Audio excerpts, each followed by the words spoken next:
NHL draft is in the books. Sabres draft a big defenseman, 9th overall, Radim Murtka from Czechia. He is 6'6" from the Seattle Thunderbirds. You can read all about him and the rest of the Sabres draft picks from Paul on our website at WGR550.com. Kind of the theme of last week was adding big defensemen. The Sabres did that with a trade on Saturday as well, sending their second-round pick, which was 39th overall, along with Connor Clifton to Pittsburgh for defenseman Connor Timmins, and then also a minor leaguer. Timmins has been in the league for 6 seasons, but has only played 159 games in the NHL. Last year, by far the most, playing 68 games between Toronto and Pittsburgh. Timmins stands at 6'3", Murtka 6'6". Free agency in the NHL tomorrow. Sabres have a lot of cap space. The rumors about Mitch Marner indicate that he could be going to Vegas. Elliot Friedman reported over the weekend that if Marner does go to Vegas, that the Maple Leafs will be looking to file tampering charges against the Golden Knights with the NHL. Wimbledon starting today.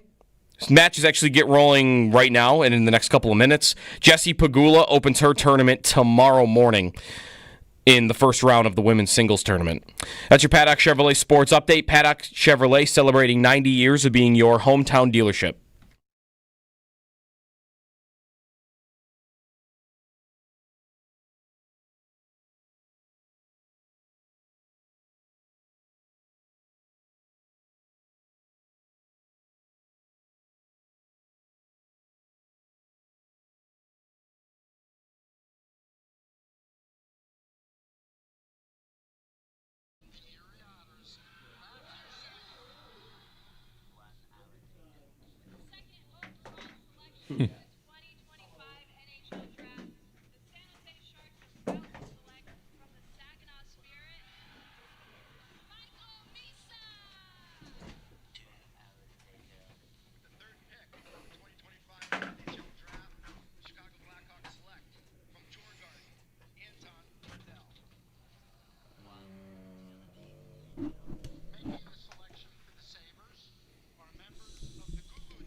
Never miss a second of the Extra Point Show.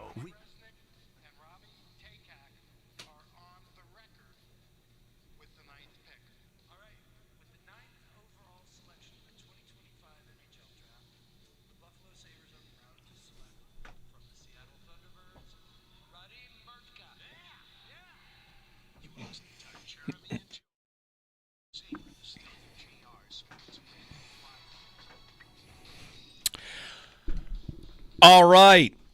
Happy Monday, everybody. June 30th.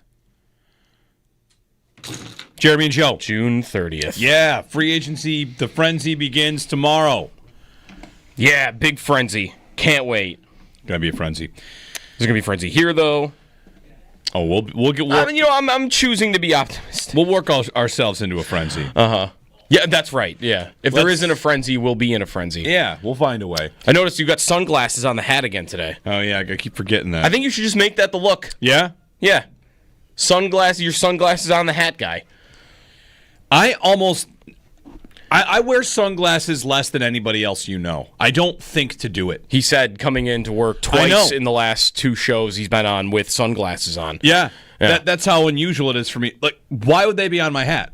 I'm driving with them on my hat instead of on my face. Also, the sun really isn't still up yet. Right. I bring them because I'm like, oh, that's right. I have this new pair of sunglasses. Not like they're like fancy or anything, but my wife every once in a while will get me sunglasses, and I will lose them in 2 weeks. And then 2 months later, oh, I got you a new pair of sunglasses. Great. And then I'll lose them in 2 weeks. And that's pretty much if you're just losing them, shouldn't you? What about that band that goes around the back of the sunglasses? The Crokies. The Crokies. Yeah. There you go. Yeah, that's an option. That. I just never really think to wear them, and then I'll get a pair and think, oh, yeah, I should remember to bring them places because, you could wear sunglasses. So you don't need them. You have a pair in your car at all times, I assume, though, right? No. That's crazy because, man, if you are driving at a certain time and the sun is right in your eyes, I don't know how you're driving. I know the concept. It's the kind of thing that I never really think to. Never really think to do. Owen and I had bets on if you were going to take them off your hat before the end of the first segment. If you would know what happened, and Joe gave me the assist there. Yeah. I got the under. Interesting. As soon as I logged on the YouTube unfair. feed to check things out, I would have taken them off. But here we go. Now try not to leave them here. Mission number 1 for the day. Remember to take those home. I mean, you could just put them back on your hat, and you probably won't forget. Yeah. Or go on the shirt. Could clip it on the shirt. Clip it on the shirt. Could do that. Yeah. Lots of options. Places you put your sunglasses.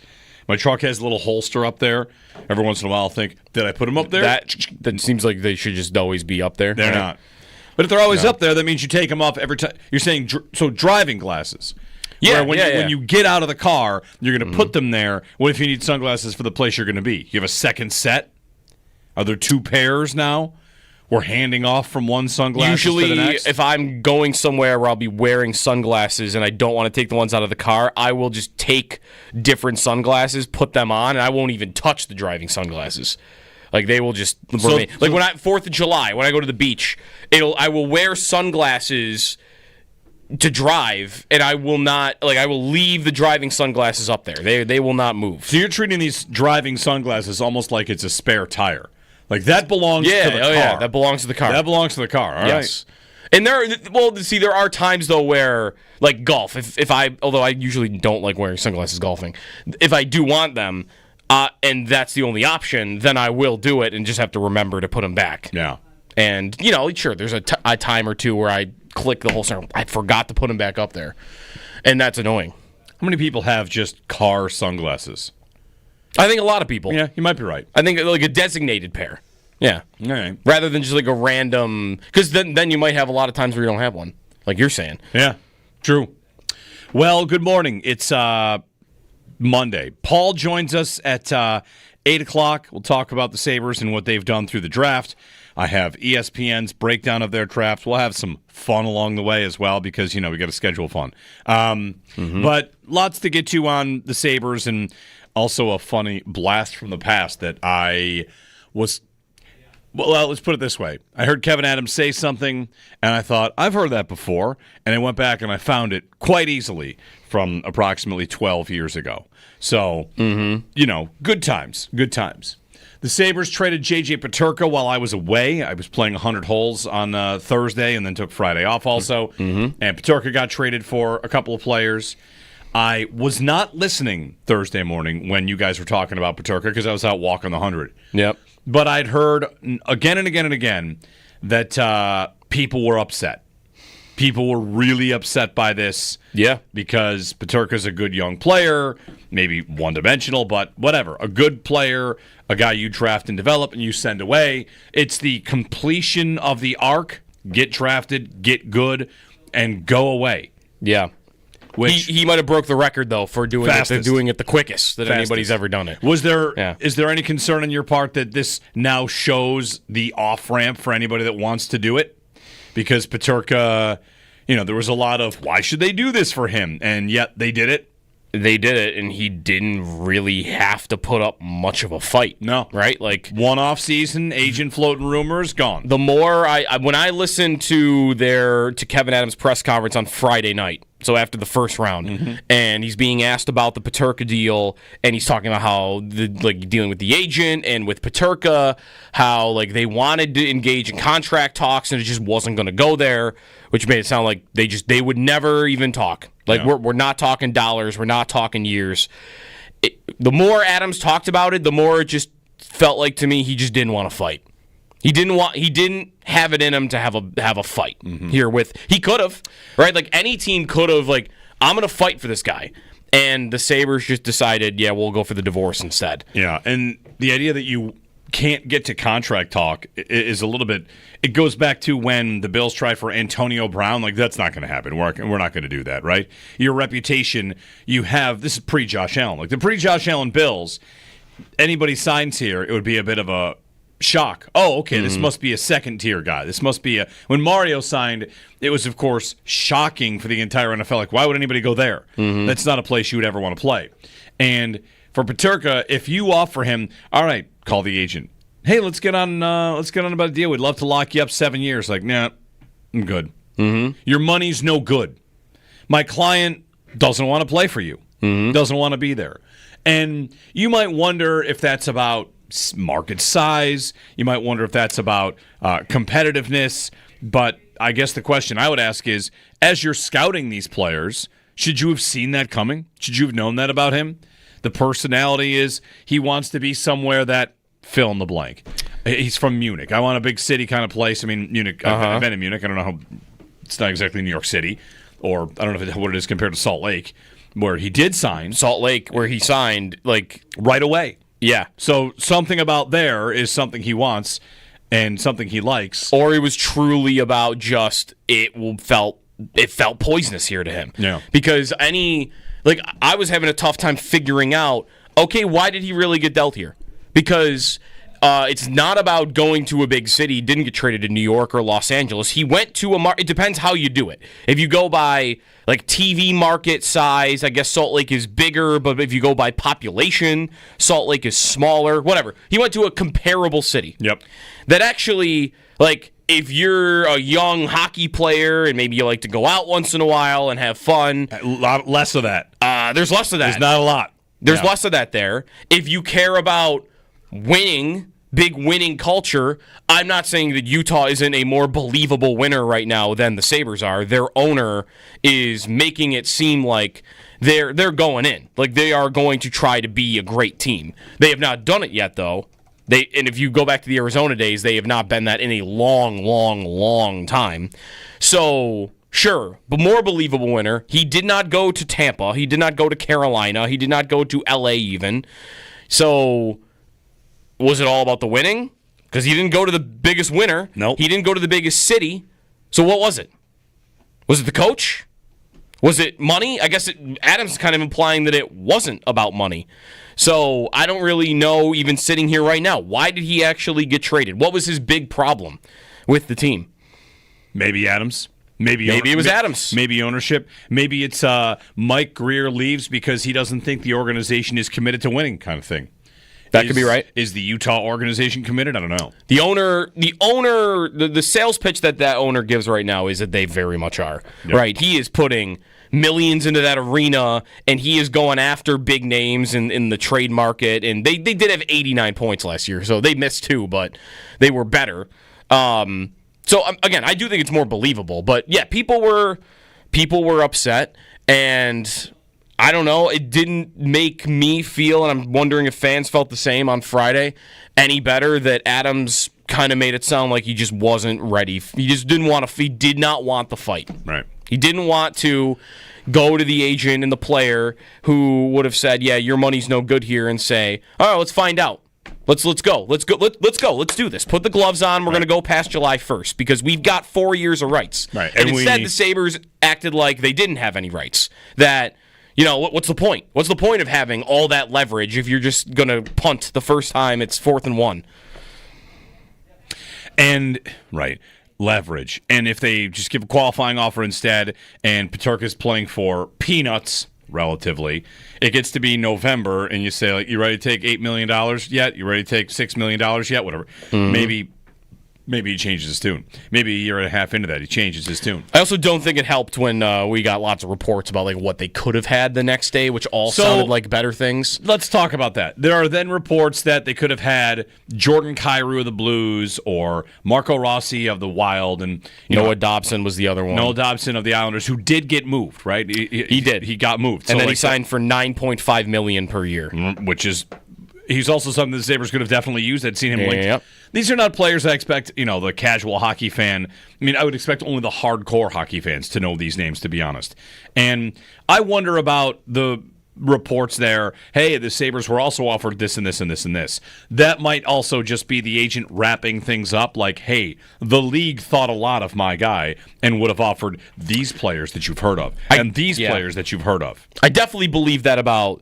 Like, Saravelli reported, the three he reported were the Kyrou one, the Dobson one, and then there was another one which was 2 first-round picks and 2 roster players. Right. Which is very up in the air. Sure. Who are the roster players, right? Who's the team? If it's Tampa, then, those 2 first-round picks have significantly less value, probably. Sure. Than a team that was picking, 10th or something. Yeah. But the other one about Rossi came from Michael Russo, That's who right. is, that came from the Wild. That's right. That reporter report came from probably directly from Bill Guerin, the Wild general manager. Is he the one that reported the Sabres didn't want it because they didn't want another undersized forward? Yes, he did. Okay. Yep. 5'9". And then immediately you go look at the Sabres roster and go, they actually don't have like any undersized forwards on their roster.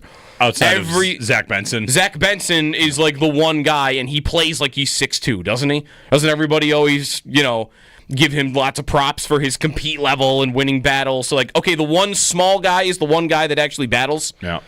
So, okay, well, I don't need another undersized one. Don't want another 5'9" forward like, Danny Briere is 5'9". You don't want anybody like that. That guy's too small. Right. So that one did not sit well with me, and I think that made it a little bit worse. But it's kind of the theme of their week, isn't it? That like, oh no, they're not going for 5'9" guys. Well, that's the thing. They're going for big boys. If you want, I think there's a lot of ways to do this. There's still more offseason to come.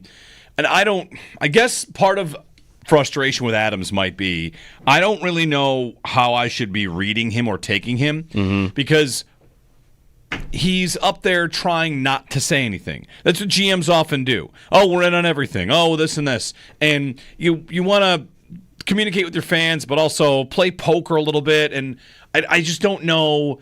I don't know where he's coming from in a lot of cases.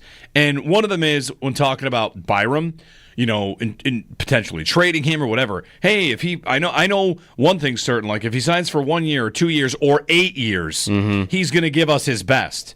And he says something like that, and I think, do you have an idea of what you want to do with Bo Byram? Because if you're talking about 8 years as a possible thing, but also trading him as a possible thing. Yeah. Who's in charge? What's the plan? Do you like this player enough to sign him for 8 years? Or is that just something you say? Do you like this player enough to sign him for 4 years? Or do you want to trade him for whatever you can get? You see him as an elite defenseman. If that's the case, then you wouldn't get rid of him. You probably would not get rid of him. Or your price for Bo Byram would be very high, which is what some of the reports are. The Sabres are kind of surprised how soft the Byram market is. All right. Whatever. Or is it that they do want him and he's another case of, well, they know he doesn't want to be here and that's why he's on the trade market? The reporting on him is not as much about not wanting to be here. It's about a role. He wants a role. Right. And he might not have that role. Now we've got, is Kesselring Owen Power's partner? I mean, the Sabres, I think so. The Sabres want to go Power, Kesselring, and then Dahlin and Byram together. Because Byram with Dahlin has been great, but then again, so is everybody because Dahlin is that good. The whole thing, like you've got free agency, you've got a Byram deal, you've got things that could happen. I went to those couple days off as we were approaching the start of the offseason, hoping that the Sabres would do a 2-for-1 deal. You be the team that makes a trade, getting the best piece back in a trade, and they did not do that. They did not do that probably in. Well, they might have. No, they did the opposite. They traded a one for two people. They traded 1 for 2, yeah. And then the other trade, Connor Clifton goes out for Connor Timmins. Like that's a 2-piece for 2-piece. And all right, we'll see who gets the best player in that deal. But yeah, I was hoping Byram and or Peterka were going out, and one biggest piece comes back. That didn't happen. So now the question becomes, what will the biggest addition they make this offseason be? Will it be Kesselring? Is your big move, your signature move for the offseason, the big piece you got is part of a 2 guys came in, 1 guy left? Mm-hmm. Because that's a pretty sad offseason to me. That's pretty sad. Are they going to approach goalie? A serious team looks for goalie help, looks for veteran goalie help. Maybe they sign Jake Allen. If they were to do that, 3 years, 15 for Jake Allen, it might be a bet on an aging player. But at least it would be, all right, they are committed to, we need some saves. Mm-hmm. Dang it, right?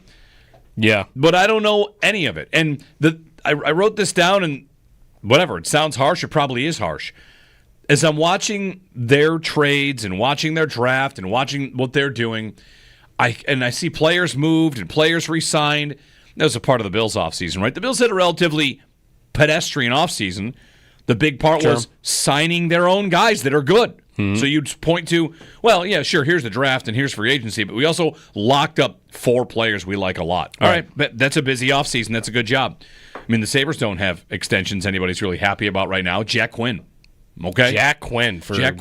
Of the Quinn Cousins Paterka line, Quinn's the one that stays. We had talked to Paul a couple of times during the offseason, and whenever he'd come up just kind of in passing, I think Paul would say, I would just offer him his qualifying offer. What was $1 million, like $1.1 million or something. Yep. I don't think he's earned anything more than the minimum he could get. And they gave him I'm not going to be worried about it. They have $21 million in cap space, but they gave him $3.3 million.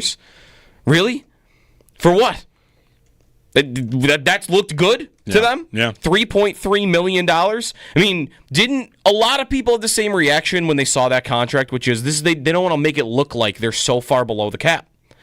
That was a thought I had. And I do wonder what their plan is for tomorrow, because or for a bigger trade. Because, man, if you even want to show enough that you even want to make it look like you're spending near the cap, if you even want to try to hide it a little bit, they're going to have to spend something here. They opened up $3 million trading away Connor Clifton. That trade made it look like they're Vegas or they're Toronto. They're a team like up against the cap that's got to clear some space. So let's get this bad contract off our books and let's give the other team a good pick for it. Good pick relatively. That trade is not something they needed salary-wise, but it feels like that almost had to be a part of the value. So what is that? Is this their internal budget showing, or are they gearing up to try to go all in on a couple of players in free agency because now they have as much space as anybody? And suddenly, if you're trading Byram, you don't really have guys to sign. It's just really McLeod that'll take up a big chunk of that $21 million. So I don't know how big their plan is, but they have to spend at least a little bit if they even want to pretend that they are spending near the cap. They're so far away from it right now. Right. And the projected cap would be Paterka's number, right? That's a number that no longer goes in their projection. Right. Whatever that might have been. So they sent out $3 million and they brought in 4.1, I guess are the numbers. I saw Chad Dominis is tweeting about this. So they added a little bit to their cap with these deals. But with both trades? With all the trades they made, $3 million out, 4. But that's not counting what Paterka's contract exactly, was, right? Exactly. Yeah, Once you get to Paterka's added in there, it's actually you saved about 6. Right. So because you were going to have to pay him. Right. I don't know. The whole thing to me, I'm just getting down to one sentence that I wrote about what the Sabres offseason, we've got tough to play against. We're going to hear tough to play against again. Remember last year's offseason, the message? It was tougher to play against. The same thing? Yeah. That's why they signed the fourth line.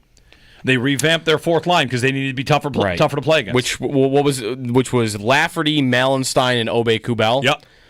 Yeah, and only one of those three maybe right now you would even project to be in the opening night lineup. And would you even care if they are? No, I don't even. Right, it's no difference to me. I mean, it's that last year's offseason was about knowing the coach, accountability, and tougher to play against. And here we are this offseason. It's about tougher to play against. So, okay. Which is a little odd to me. What are Paul's thoughts on this? We talk to him later. They are preaching tougher to play against. They went after, I mean, even if you want to include the first-round pick, Mertka, and Timmins, and Kesselring, like these big defensemen. You look at their defense core right now, it's pretty huge. Like Dahlin is their second smallest defenseman right now, I think, at like 6'3". None of them are really physical. None of them. Timmins had like less than a hit per game last season. And everything is like, oh, he's an offensive defenseman in kind of his soul. And Kesselring, it was big and can skate, but, he's not necessarily the meanest defenseman. And the first-round pick, Mertka, was kind of described the same way. Like, oh, maybe he could grow into that. So I don't know. Is that still get filed under tougher to play against just because they're big? Because it feels like they have more defensemen now on their blue line. This might even be a bad thing. They just have size, and they might not have as much physicality as they might get credit for. But are you still tougher to play against just because everybody is 6'3" or bigger? Maybe you are. I made a point about this on Saturday doing the draft coverage with the two giant defensemen they drafted, and I think it fits with these guys too. The way the game is now, the advantage of big defensemen isn't always necessarily they're going to hit you over the middle of the ice. It's length and lane coverage with the need to skate less distance. That's where the advantage comes, I think, a lot more in the modern game with big defensemen. It's reach and skating ability, and that's, I think, what they've added in both Timmins and in Kesselring.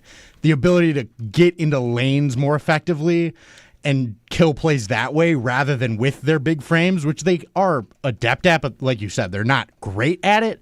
But their advantage is they're good skaters to get those big frames in spaces that will stop teams from gaining speed in the neutral zone and getting the puck in and getting to the net front. They're better at tying up sticks just because of their length. I think that's where a little more of the size advantage comes in the modern game with defensemen now. 803-0550. Plenty to get to. We could talk about whether or not the Sabres could kind of wow us and, score a fish in free agency. I did listen to Sal had a woman that covers the Utah Hockey Club, the Mammoth, talk about Kesselring and Josh Doan, and it made me feel pretty good about the deal, the kind of players that they are. So that's good. How invested they are, the kind of players, the kind of people. Like, fine, that's great. But I'll say what I have written down and get into it as we go. But believing in a Sabres offseason, it's the kind of thing that you do if you are able to pretend there are no other teams in the league. Is that right? Watch another team's offseason. Yeah. And you'll say, like, all right, Detroit has John Gibson. I'm not even saying they needed a goalie, and they're just gonna go do it. They got probably the biggest goalie that'll get moved. Right. We need a goalie. Let's go do it. Make it happen. Not we have all the faith in the world in the guys that are already standing in the room.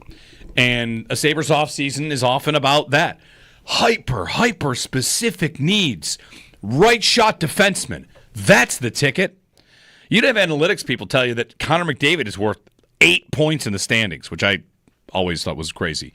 But that one player in the standings, what are they worth? And the Sabres are out here just like tinkering on the edges. Like, all right, let me change something super small. That'll be the key.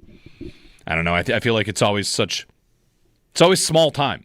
There's never the big move, but there's off season left, and whether that's Byram or signing somebody, who knows. But if you're able to pretend there are no other teams also trying to get good, you have some moves. 803-0550. You can give us a ring if you want. 1-888-550-2550. Stat of the day on those defensemen, by the way. The big defensemen. This kind of gets to Owen's point about the Straft. We'll get you that when you get back. And a grade. ESPN went so far as to grade NHL draft grades. Yes. Who is putting their name on that? That's crazy. What do you think the Sabres got? A little right up there about what the Sabres got. So it's all coming up. Jeremy and Joe here on WGR.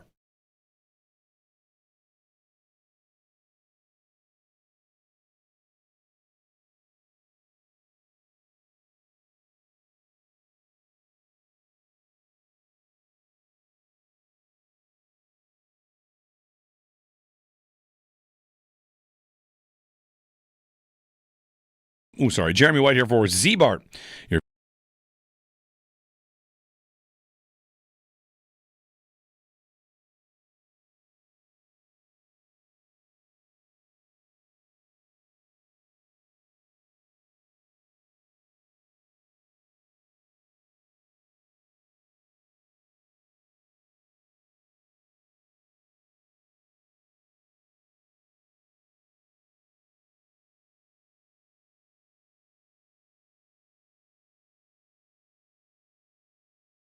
That's kind of what I want to get to a little bit today, is how many moves are they really away from being good? Like being playoff good. Because that is something that, as we break down what the roster looks like and what some of the rumors are. By the way, we have to talk about some of the things that they reportedly passed on, and then how some of those reports were labeled. So we'll get to just a couple of them. Gosh. Get to that.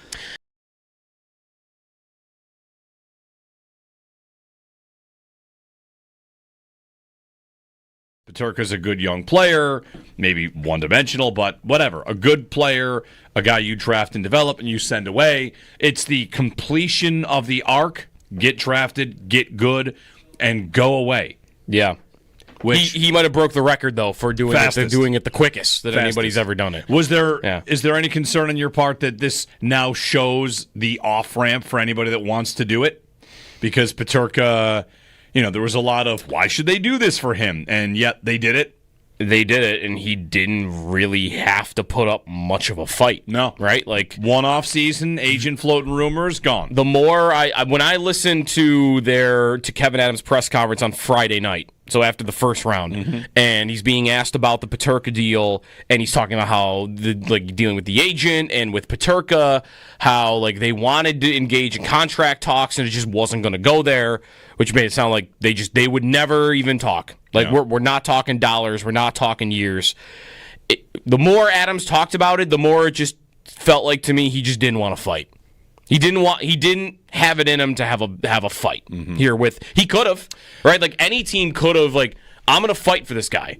And the Sabres just decided, yeah, we'll go for the divorce instead. Yeah.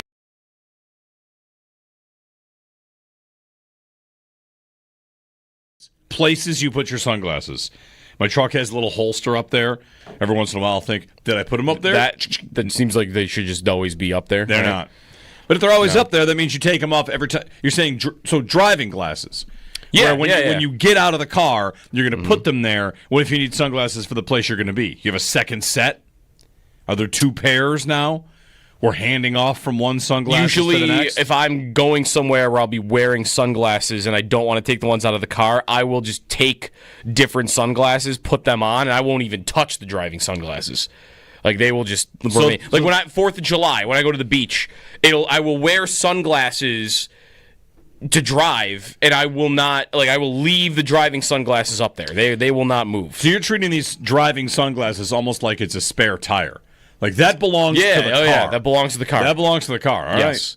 And there are times, though, where, golf, although I usually don't like wearing sunglasses golfing, if I do want them, and that's the only option, then I will do it and just have to remember to put them back. Yeah. And, sure, there's a time or two where I click the whole thing. I forgot to put them back up there. And that's annoying.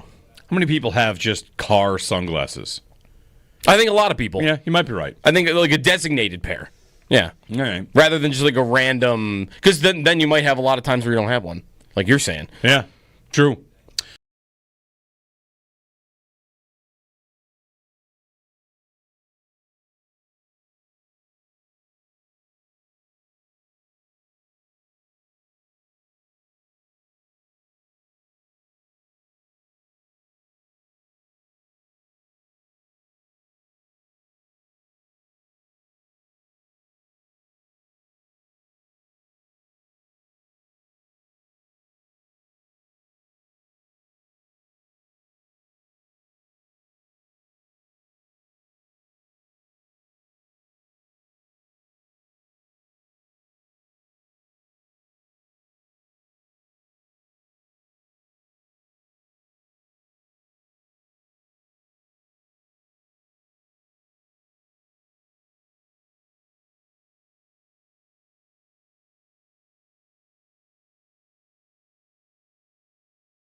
NHL draft weekend is through. The Sabres making some moves. Of course, they got their draft picks in. Number 9 overall, Radim Murtka, big defenseman in the top 10. Sabres made some picks in rounds 3 and later.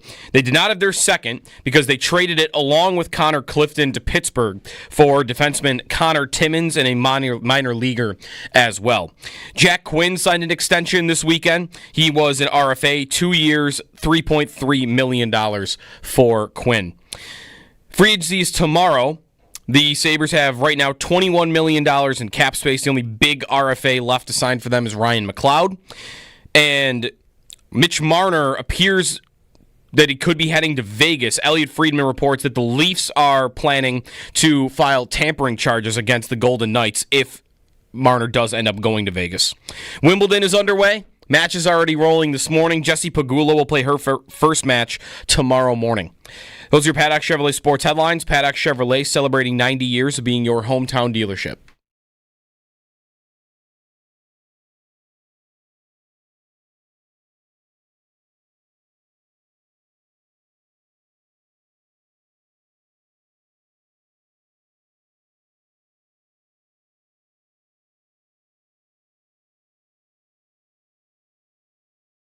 What I would say is we need to be better defensively, so we would look for that type of acquisition if they're available, whether that's free agency, trade. And I continue to say this, but we have to be harder to play against. We have to have guys in our lineup that just raise the compete level, and some of that can be our own internal growth, like our own players just getting harder and stronger and, even a year older. Some of that happens in the maturity. So that'll be our focus the rest of the way. Harder to play against, Kevin Adams says. They'll be their focus the rest of the way. He's in his 6th offseason at the helm, looking to be tougher to play against. I said to you, should we put on the bet board, will a player get headshotted and there's no response and there's a team meeting this year? Happens every couple of years, maybe more than people like, and tougher to play against. I know it's more than just responses to your players getting hit. It's a lot of things, but anyway, they want to be tougher to play against. I'm just looking. It's not going to be very tough. They can't score more than 2 goals a game. Say that because they've given up some of their offense. I mean, right now, do they look like a team on paper? It's going to be able to score goals. Depends how good Josh Norris is. I have no idea what to expect out of Josh Norris. If he's good to great, then it kind of changes the arithmetic. Even with him, your top 6 is real flimsy. Yeah. Like your most important players offensively, if I assumed, which is a lot to assume, that Norris was going to stay healthy, I still right now need a good-sized jump from at least one of the kids. Benson offensively, or Quinn doubling his production, or, really, Kulik would be the one that is most likely here, right? That Kulik would go from a 25-point player to, a 50-point player? Yep. Like, that might be the one that maybe people would bet on that to happen. But I feel like I'm relying on that, and that is even with the guy that can't stay healthy staying healthy. Is this where you say something like an Ostland or a Roseanne? Or See, I don't even want to mention them because it just feels like that's what we do every year, isn't it? It's ridiculous. I know. Yep. It really could just be that they think, and did Adams even say this a little bit? What's tougher to acquire, and versus what might be easier to acquire? We'll see, but. If you look at free agency, like you would think finding your way to a guy who can pot you 20 goals that's maybe a little more one-dimensional, like those guys are out there. You have to pay them. You have to be willing to pay them. But there should be a few of those players out there, even beyond like the star guys that are going to make $9+ million a year. Like Marner's going to get that, and like Nikolai Ehlers is going to get over $9 million per year. Like, could they find their way to a $5 million, another Jason Zucker, even? I suppose so. I bet they'll do something like that tomorrow, and we'll hear. I bet we'll be hearing an explanation as to why they did it, and the guy probably will have scored like 30 goals 3 years ago, and maybe scored 12 last year, and we'll be trying to believe that he can bounce back to what he was in 2022. That might be the best I can end up with tomorrow for this team. 803-0550 and 1-888-550-2550. Let me get the phones going here. Get the mouse rolled. Yeah, we have a mouse. We still have a mouse. Corded, which is probably not that rare. Bobby in Niagara Falls. Hey, Bobby. Hi, guys. Hi, Jared. Hi, Joe. By the way, Jared, do you ever see Dan Hager anymore before I ask? I do. Yes, I do. It's always a pleasure to see Dan Hager. Yep. Okay. Now, my buddies and I were having lunch yesterday, and they said there's nothing that Kevin Adams can do because, according to what they told me, I'm not an expert. These are my buddies.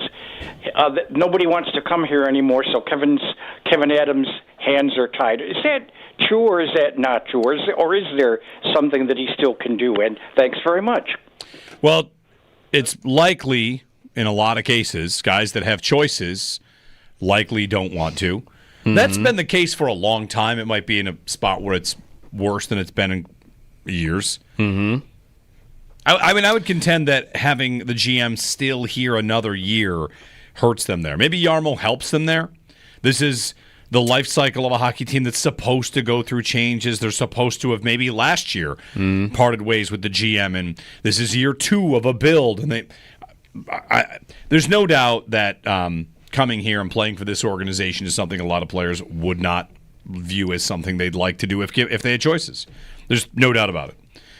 But there are plenty of examples. You could trade for players that don't have a choice. For instance, is it tomorrow that Kyrou and Elias Pettersson have no trade clauses kick in. So if you want St. Louis's Jordan Kyrou, tomorrow noon, okay. I think. So you have until then to make a trade to get those guys, and then once that deadline passes, those guys can say, I won't go there.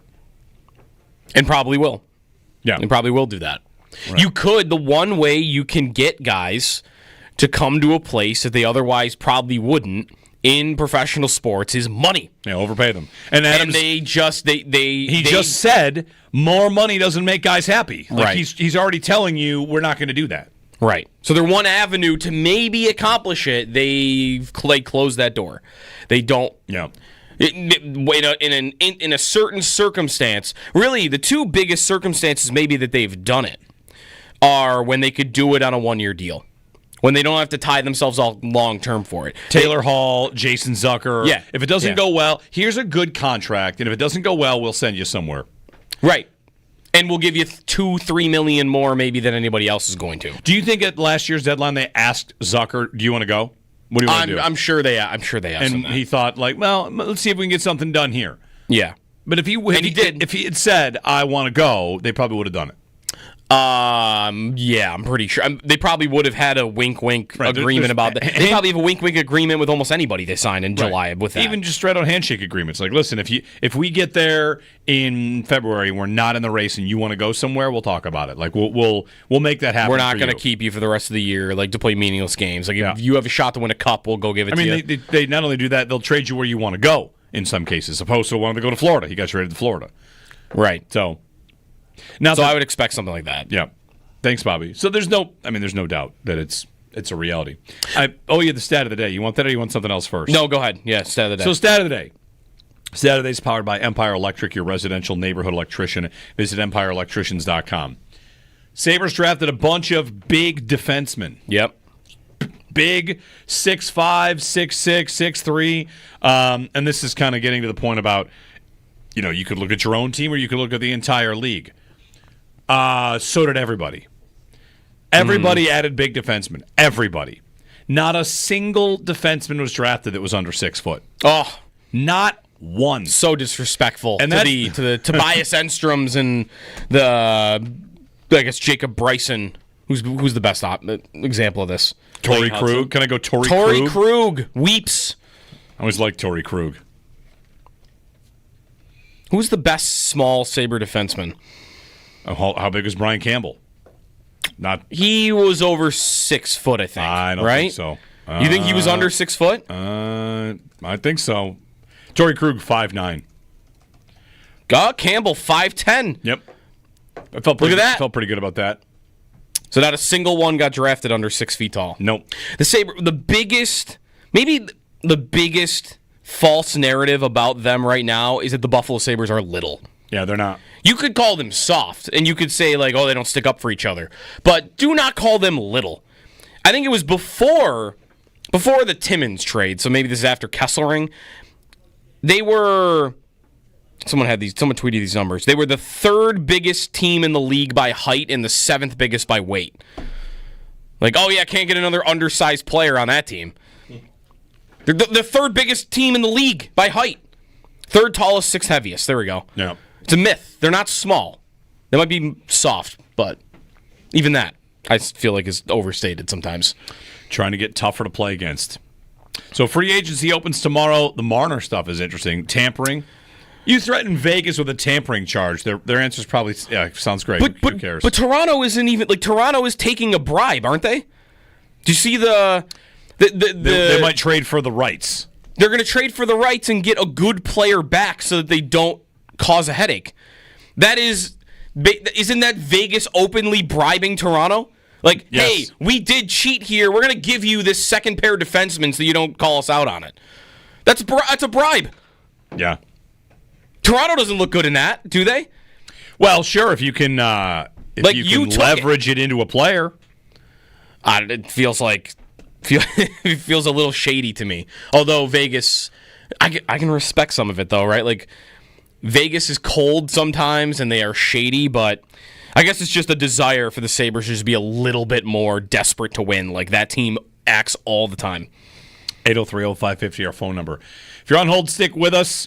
Plenty to catch up on. Paul at 8, and the offseason continues. Jeremy and Joe here on WGR.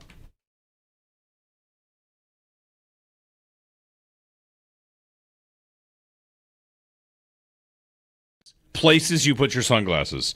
My truck has a little holster up there.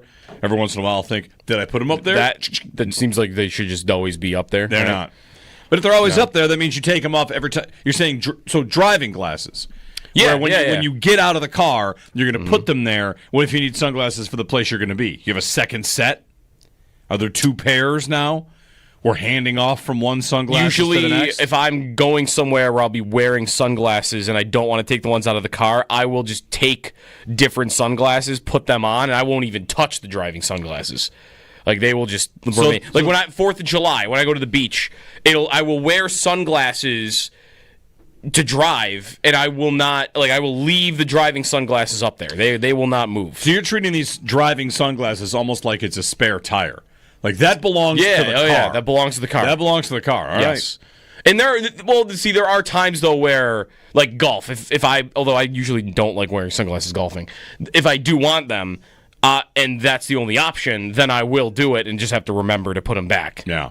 And, sure, there's a time or two where I click the whole center. I forgot to put them back up there.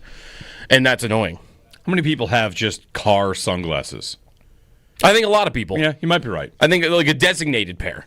Yeah. All right. Rather than just like a random, because then you might have a lot of times where you don't have one, like you're saying. Yeah, true.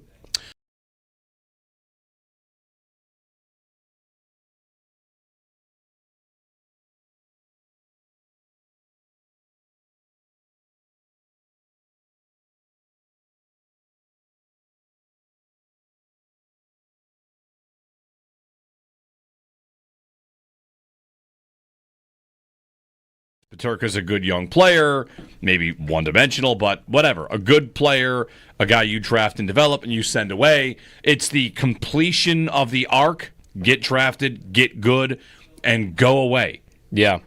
He might have broke the record, though, for doing it the quickest that anybody's ever done it. Is there any concern on your part that this now shows the off-ramp for anybody that wants to do it? Because Peterka... there was a lot of, why should they do this for him? And yet they did it. They did it, and he didn't really have to put up much of a fight. No. Right? Like, one off season, agent floating rumors, gone. The more when I listened to Kevin Adams' press conference on Friday night, so after the first round, and he's being asked about the Peterka deal, and he's talking about how dealing with the agent and with Peterka, how they wanted to engage in contract talks and it just wasn't going to go there, which made it sound like they would never even talk. We're not talking dollars, we're not talking years. The more Adams talked about it, the more it just felt like to me he just didn't want to fight. He didn't have it in him to have a fight here with. He could have, right? Like any team could have, I'm going to fight for this guy. And the Sabres just decided, yeah, we'll go for the divorce instead. Yeah.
With the 10th overall selection in the 2025 NHL Draft, the Anaheim Ducks are proud to select from the Brandon Wheat Kings, Roger McQueen. And he's going to wear number 95. Is that right? They put him in a 95 jersey. He's going to make the NHL first. Are they making him wear 95, or is he always worn 95? I don't know. I think they're doing it because he's in Anaheim, and that's where Cars Land is. And Lightning McQueen wore 95. I guess Disney doesn't own the team anymore, but, maybe there's still connection points there. Great call going 95 for McQueen there. Jeremy and Joe, good morning. Happy Monday. It's beautiful out today. It's going to be beautiful, I think, pretty much the whole day today. Highs in the 80s, high of about 85. Maybe some rain passing through, but yeah, going to be a warm one today. Hot weekend, warm weekend. Yep. Had 100 holes on Thursday. I've got a new answer when people ask me, how exhausted were you after the 100 holes on Thursday? My answer is now less exhausted than I was after yesterday hosting and all the after effects of a 1-year-old birthday party. That is more taxing. 1-year-old birthday party up here, 100 holes. 100 holes of golf. Down below. Yeah. Okay. I also found a guy that played recently, I think, 800 holes of golf in a day. 800? Yeah. How's it possible? He would have to be running, I think. He was. Yeah, because it takes you guys, 5 a.m. to, when did you finish? 8 p.m. 8 p.m. Yeah, he was running. Times 8. He'd have to be sprinting the whole day. He's an ultra-marathon guy that did 92 miles of golf in one day. I'll get you that full story a little bit later. I bet he only had one club. Right. Honestly. Paul in Buffalo. Hey, Paul, good morning. Good morning, guys. Joe, when I called you last week, I wasn't really upset about the Peterka trade because I figured, you're gonna swing Byram, the first round pick, and Constellanius for an elite forward, or maybe in my wildest dreams we get a real goaltender in here. And now we know what the Peterka trade was about. It was about money because he's making $7 million a year, and then we overpay a guy who I think is a bust, Jack Quinn, and even overpaying him, you're paying him half of what Peterka makes a year. And now we look, and does anyone think an elite forward or an elite goaltender is going to come back and fill this roster out? I don't think so. I mean, we make the first round pick for some kid who's not going to be on this roster for 3 seasons. And Constellanius, well, I can tell everyone what Constellanius is. Guess who your new top 6 forward is, Buffalo Sabre fans? It'll be whatever 19-year-old Constellanius next year, because we love to play children in our top 6. So that's what it's going to be. And we're not going to get a goaltender. We're not going to make some blockbuster trade with the New York Rangers to get Igor Shesterkin, because that would be brilliant. That would make the fans happy. We don't do things like that. We're going to run UPL and Levi out there. We're going to sell everyone on Constellanius, and we're going to still have a bottom 5 coaching staff in the NHL, because that's what we have, a bottom 5 coaching staff. And goaltenders cover up bad coaches. We don't have a goaltender to cover up our bad coaches. So, Lindy, we're coming for you this season. I didn't say a word about your awful job last year because of who you are, but you know what? You want your assistant coaches, so you got them now, buddy. So, Lindy, you got a hell of a job working for you this year. Good luck, buddy. I don't think you can do it personally. Have a great show, guys. Thanks, Paul. I did have the thought, if you want to go bigger picture, that, I know that there's some good talent on this roster, so you don't want to say that it's devoid of that. But I do think that the Buffalo Sabres are likely, as a franchise model, to hope to be the team that wins modestly with toughness and grit and hardest working team in hockey vibes, and the visions of having the great players and being an elite team. Like, that's just, you gotta put that aside for a long time, I think. Like Paul says, elite goal scorers, elite this and that.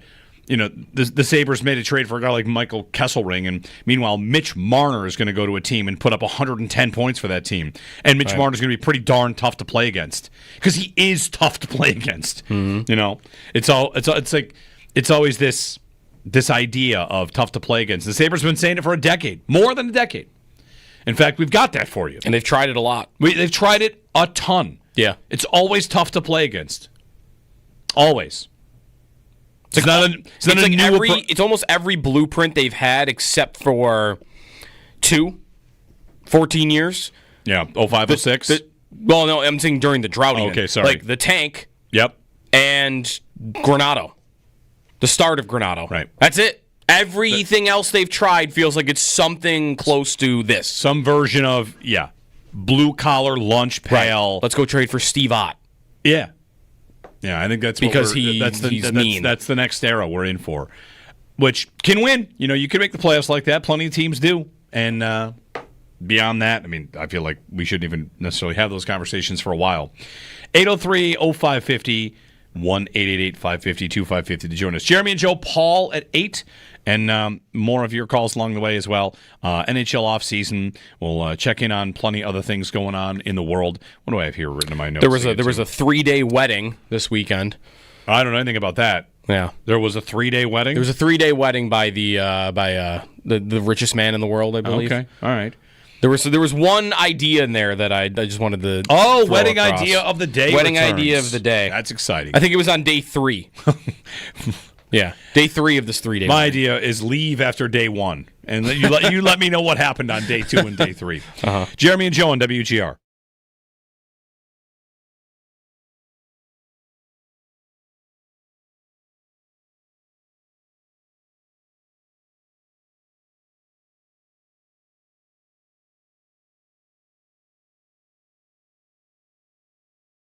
So now the question becomes, what will the biggest addition they make this offseason be? Will it be Kesselring? Is your big move, your signature move for the offseason, the big piece you got is part of a 2 guys came in, 1 guy left? Mm-hmm. Because that's a pretty sad offseason to me. That's pretty sad. Are they going to approach goalie? A serious team looks for goalie help, looks for veteran goalie help. Maybe they sign Jake Allen. If they were to do that, 3 years, 15 for Jake Allen, it might be a bet on an aging player. But at least it would be, all right, they are committed to, we need some saves. Mm-hmm. Dang it, right? Yeah. But I don't know any of it. And I wrote this down, and whatever, it sounds harsh. It probably is harsh. As I'm watching their trades and watching their draft and watching what they're doing, I see players moved and players re-signed. That was a part of the Bills' offseason, right? The Bills had a relatively pedestrian offseason. The big part was signing their own guys that are good. Mm-hmm. So you'd point to, well, yeah, sure, here's the draft and here's free agency, but we also locked up 4 players we like a lot. All right, but that's a busy offseason. That's a good job. The Sabres don't have extensions anybody's really happy about right now. Jack Quinn. Okay? Jack Quinn. Jack Quinn. Of the Quinn Cousins Peterka line, Quinn's the one that stays.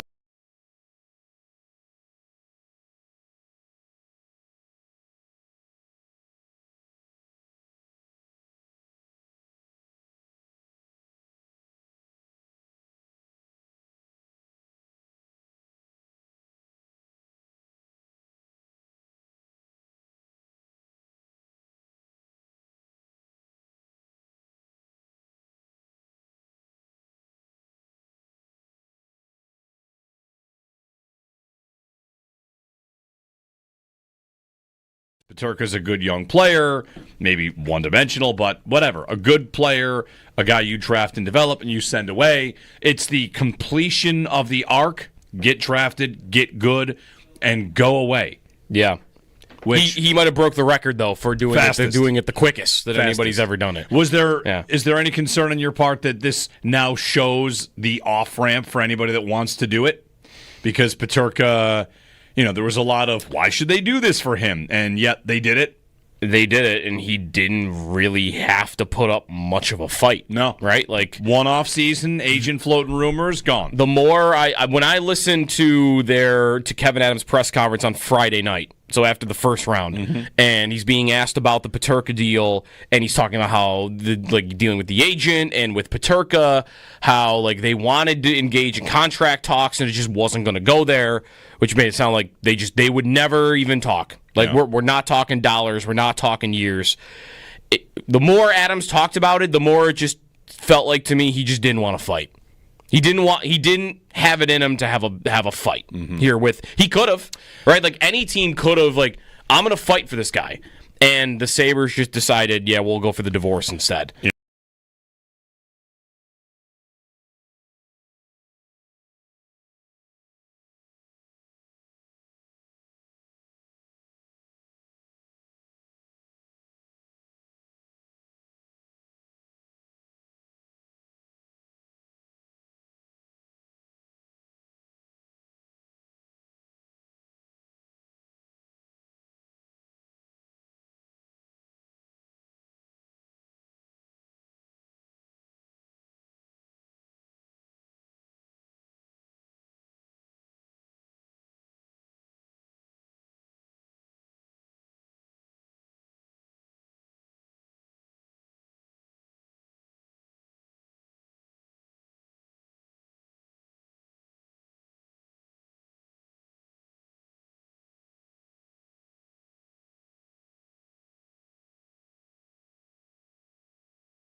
NHL Draft Weekend features the Buffalo Sabres taking a big defenseman, 9th overall, Radim Mrtka from Czechia, with a top 10 pick. The Sabres also making a trade this weekend, sending their second-round pick along with Connor Clifton to Pittsburgh for 6'3" Connor Timmins, who is described more as a little bit of an offensive defenseman. They got a minor leaguer in that deal as well. Jack Quinn signs an extension with the Sabres, 2-year deal worth $3.3 million per year.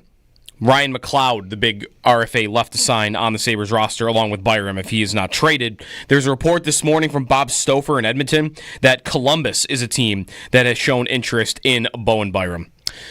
Free agencies tomorrow. Mitch Marner to Vegas keeps getting talk, and Elliot Friedman reports that if Marner does go to the Golden Knights, the Toronto will be levying tampering allegations against them with the NHL. Wimbledon starting this morning. A couple of matches that are underway right now. Jessie Pegula is going to have her first match tomorrow morning. And in the NBA, there's a gambling scandal. This morning, Malik Beasley of the Detroit Pistons is being investigated by the U.S. District Attorney for allegations of gambling-related fixing. And him betting on games. That's your Paddock Chevrolet Sports Update. Paddock Chevrolet celebrating 90 years of being your hometown dealership.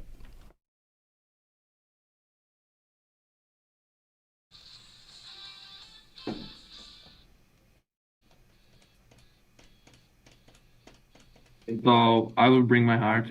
I will just leave everything for the team to bring the team for the glory. And I'm to be a player, trying to be everywhere, help the team as much as I can, and just leave my heart for the team. Definitely improve my skating. I think it will help me to get to our level, so I would say that.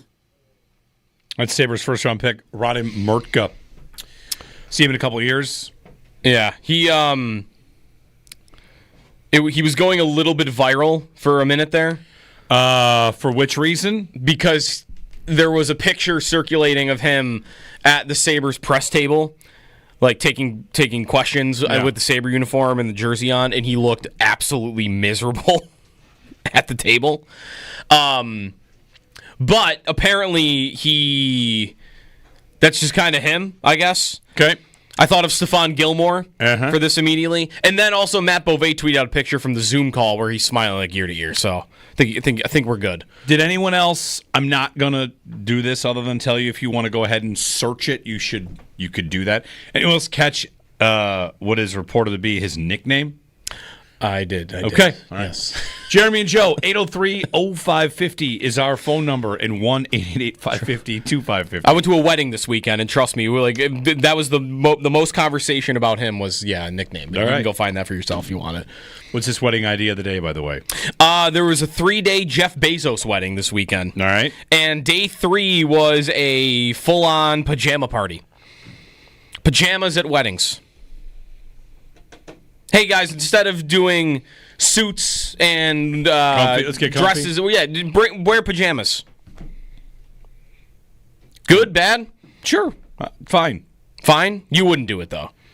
Well, I mean, if I get invited to a party, a wedding where you are wearing pajamas, wait, what would you do then? Because I have like flannel pants. Well, first off, what would you do if you were invited to a 3-day wedding? If it's on some island, yacht, whatever. It had to be somewhere. This was in Venice. Had to be somewhere nice. It was Venice. Yeah. But ooh, boy, 3 days. I don't know. That's kind of tough. 3-day wedding is a lot. Yeah. You can invite me to a wedding on the space station in 3 days. It would have to be a destination wedding, obviously. Yeah. You're right. I don't think you just stay in town at the local fire hall for 3 days. All due respect to fire halls. Hey guys, this is going to be a marathon wedding. Get ready. 803-0550 and 1-888-550-2550. Have something for you on Kevin Adams and the Sabres in a quick minute. But first, today, the NFL Top 100 countdown begins. Nice.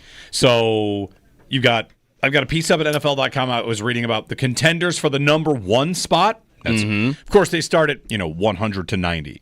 So maybe we see a couple Bills players along the way, but the NFL Top 100 starts today. And then every Monday, they drop 10 players. That's how that goes, right? Yep. Throughout the offseason here. Do we think we're likely to get a Bill between 90 and 100? Does that feel like the range for a non-Josh Allen bill? Sure.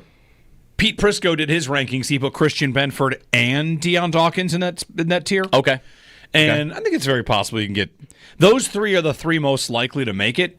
If you're going after that, I wonder. Wait, including Allen? Yeah, Allen and then Dawkins and then Benford. Yeah, I would give Shakir an outside chance. I almost feel like at getting in. You don't think Shakir over Benford even? Benford is better, I think, in what he does, but I still just have this feeling that Benford nobody knows he exists. No. And I don't know what that is, but I don't feel like he got one All-Pro vote last year, right? Like I feel like Sharps know Benford. Mm-hmm. Aaron Schatz was the one I think who gave him an All-Pro vote. Pete Prisco, puts him in his top 100. But are players going to know like that dude? He's a dog. I think you think they're more likely. Yes. Okay. Yes, because that's what separates this one. I always appreciate this one because. We all sit around and argue who's better, and then the players just kind of felt like this is who we think we had a good year. It's not rings obsessed, which is nice. Right. Not about rings. It's not really about reputation. It's about who's good. The players have chosen other quarterbacks better than Mahomes multiple times. Mm-hmm. Last year, Tyreek Hill's the best player in the sport. The players, they don't care about positional value. Well, you'd never take a running back. Here's 7 running backs in the top 100. Because the players vote that way. Mac Jones, as a rookie, made this list at 85. You don't have to think Mac Jones was good. The players did. They thought, hey, look at this kid. I'm impressed by this kid. Wasn't Carson Wentz number 2 once? I think he was number 3. Number 3. 2017, Carson Wentz peaked at number 3. Yeah. Again, it doesn't matter if they think, is it sustainable? It's just who had a good year. Who was tough to play against last year. So, I mean, I wonder about Shakir for that. Could he find his way onto this list? Anyway, the NFL's top 100 that begins tonight and runs through August 29th. So it's Fridays and each 2 new play. Wow, they're doing it different this time. They're not doing it 10 by 10 by 10? No. Are you ready for this? What are they doing? All right, the NFL Top 100 used to be 10 by 10 by 10 by 10. Yeah. Starting Monday on X, NFL Plus, and NFL.com and running through Friday, August 29th. Uh-huh. 2 players a day. Wow. 2 players per day. Like a slow draft. Yes. Today we get number 100 and number 99. Jeez. They are milking this thing. It's July. It's July. I'm you know what? I'm down with it. Come on. I'm down with it. There's no football stuff going on. They're trying to take down Wimbledon. How are they going to do that? We're going to release 88 and 89 today. Coming for you, Alcaraz. Well, that's wild. Here's what's going to happen. You're going to be sitting on a patio or on a beach in mid-July vacation. Like, oh, yeah, was it? Oh, yeah, so a guard, 64th, and some defensive tackle I don't know very well, 63rd. Okay, cool. Anyway, 2 at a time? It kind of gives everybody their own day. Well, they have to share it with one person. But here's the real tough part for me. They're going to go 2 at a time from 100 to 10. And then the top 10 arrives all at once. Shouldn't the top 10 be the one that's the slow reveal? That should be the slow reveal. 10-9. Yeah. On a Monday. Yeah. 8-7, 6-5, 4-3. If anything was going to be slower, it would be that. If there's one group of 10 you should actually pull out, it's that one. Right, they should do 10, 10, 5, 5, 5, 5, 2, and then start going into twos, and then maybe you do one by one. And you don't want this thing to go forever, though. You just want July. You want it to get into training camp. How long is this going? August 29th. See, that's ridiculous because you don't need as NFL whatever. You're doing it for content, right? Mm-hmm. Like what's the genesis of it? It's like let's get us through the slow part of the calendar. It's the only part of the calendar where there's nothing NFL. Right? There's no draft, there's no combine, there's no schedule release, there's no owners meetings, no mini camp. There's nothing.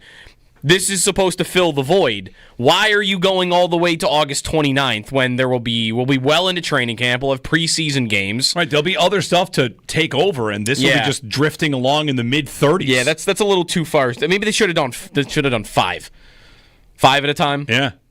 2 dragging it out that long is pretty wild. Which means we don't get the top 10 for 2 months. Yeah. And it starts tonight. Friday, August 29th. It starts tonight, and we don't get it for 2 months. Who's going to be number 1? Mm-hmm. You want to know who is on the list of players that could be number one. This is NFL.com. Grant Gordon projecting all right, here are the players I think could be number one. Okay, how many are there? 1, 2, 3, 4, 5, 6, 7, 8. Okay, players that could be number one are going to be Lamar Jackson and Josh Allen. Correct. Patrick Mahomes. Yes. Okay. Is there another quarterback here? There is. Jalen Hurts? No. There's one more quarterback, though. It's Jaden Daniels. Whatever. It's just a guy guessing. The players vote he's number one. What about, Myles Garrett? Yep. Max Crosby? No. Jamar Chase, Saquon Barkley, Okay. and Patrick Surtain. Okay. Again, this is one guy guessing, these guys are in the mix. Seems pretty fair. So anyway, 803-0550, our phone number, 1-888-550-2550. Okay, so the over the weekend, Kevin Adams and the Sabres, they make their draft. ESPN has given the draft class a grade. I find the idea of an NHL draft class even funnier than an NFL draft class. Because in the NFL, it's we can evaluate this draft in 3 years because the guys will have played for 3 years. In the NHL, if we were to evaluate the draft class in 3 years, most of the players still would not be in the league. Right. And what's the right now? What's the most recent draft that anyone that studies prospects or studies hockey would feel comfortable evaluating? Giving a grade to. Would you do 2020? 2020. There you go. So 5 years ago, that's Quinn and Peterka. Yeah, okay. Right. You can look at those picks now and go, yeah, Quinn at 8, probably not a great pick. Peterka, though, Great pick. 34, great pick. So 5 years. 5 years. Anyway. That's wild. One thing about this, though, so the breakdown on ESPN on their draft grades, it's less about the draft grade and more about the write-up. They gave them a C+, the Sabres. Well, whatever, fine. You don't have to care about that. Okay. Now, this write-up about what the Sabres did, I feel like there are going to be a lot of... This might be 50-50. You might like this, you might not like this, but... The write-up says, Buffalo had a modus operandi that was quite a bit different from previous drafts, and it showed. Talking about Murtka, the number one pick, reasonable bet to play top 4 minutes in the NHL, fits the profile, big and hard to play against. That's a bit high for him, left significant talent on the board, but the Sabres clearly identified him as an organizational need. David Bedkowski, a good selection as one of the most violent, physical defenders in the draft. If he makes it, he'll fill a depth role and be a nightmare to play against. And then they finish out with, there's a real chance that those are the only players who play NHL games for the Sabres in this class, as they departed from their previous MO of drafting high-end skill. So the write-up is basically, that they used to draft skilled players, and what they did in this draft was meat and potatoes, hard to play against. And their top 2 picks are guys that are hard to play against. To say anything of any team's draft and say, their top 2 might be the only guys that make the NHL, that would be normal. That's normal. That is a very normal draft. And you're giving a third-round pick a lot of credit to say that he could make the league. Yes, that's at 18. Odds would say he's just on where he was picked. He's 10% to make the NHL.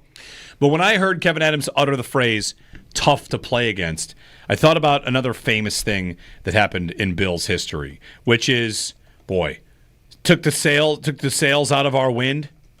I don't know if you remember that. No. How that happened. There's a very famous moment in Bills history where an old coach, people get mad because I'm trying to remember this, but Malarkey said it. Malarkey said they took the sails out of our wind, or maybe it was Greg Williams, and it's a gaffe from the Bills from 30 years before. You kind of said the thing you said before that was embarrassing. But whatever. Why did that come up in my brain? Because when Kevin Adams said, tough to play against, and he spent another offseason saying tough to play against, I thought back to a Sabres draft long ago. And I thought, can I find this clip? How hard would it be to find this clip? The answer is not hard. It's just on YouTube. 2013. Draft day for the Buffalo Sabres. They're beyond blue and gold. And the message is they want to be tough to play against. And so when we got him, we had conversations about, should we focus on forwards? What about Zadorov, though? Zadorov's still there. Yeah. My view of that is you need to focus on the player you think will have the best NHL career, and we'll sort the other stuff out later. You want to get tougher to play against? Yeah, I do want to. I think so. I want to get tougher to play against. That's the route. Zadorov just kept sliding, and he wasn't the plan. We just kind of looked at each other, so this was a no-brainer. Pull the trigger. The big Russian. Buffalo Sabres select Nikita Zadorov. 2013. So Zadorov ends up being a nice NHL player, has a nice long career. Didn't last long here because Tim Murray traded him away because he had some issues like alarm clocks. He had alarm clock problem. But I flashed back to, I've been hearing this team say we got to be tough to play against for more than a decade. The entirety of the drought, it's been about how we got to be tough to play against. And they never are. They never are. No. Why? Can anybody give a theory on that? Like a real honest theory. I've got an organization, a team, that has wanted to be a thing for 12 years. Yeah. That's pre-tank. Then they tank and they go get Eichel and, they start going with some young guns and some young talent. And every other year, outside of years where they're trying to be bad, they are trying to be tough to play against, and they never are. And I also think that the fans would respond to that. The most the fans ever came back in this entire drought was, as you pointed out, one of those Granato years where they scored a ton of goals and they were really fun to watch. Mm-hmm. Were they tough enough to play against? I don't know. I guess not. But they were fun. And they won. And they won games and they finished over 500. I'm not even – I know there's value in what Kevin Adams wants to add to this team. I'm thinking to the article I read after Florida won the Cup, what lesson will teams take?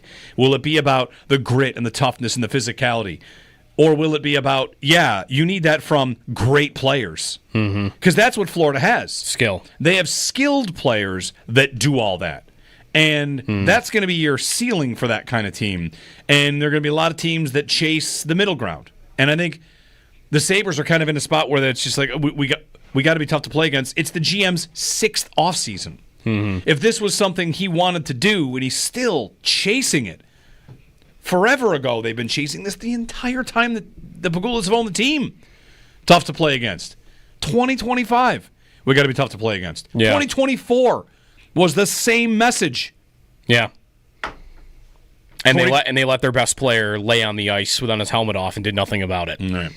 Not that that's quite the same thing. It's part of it. It is a part of it. Just kind of. It took me right back into 2013, that blue and gold, we want to be tough to play against.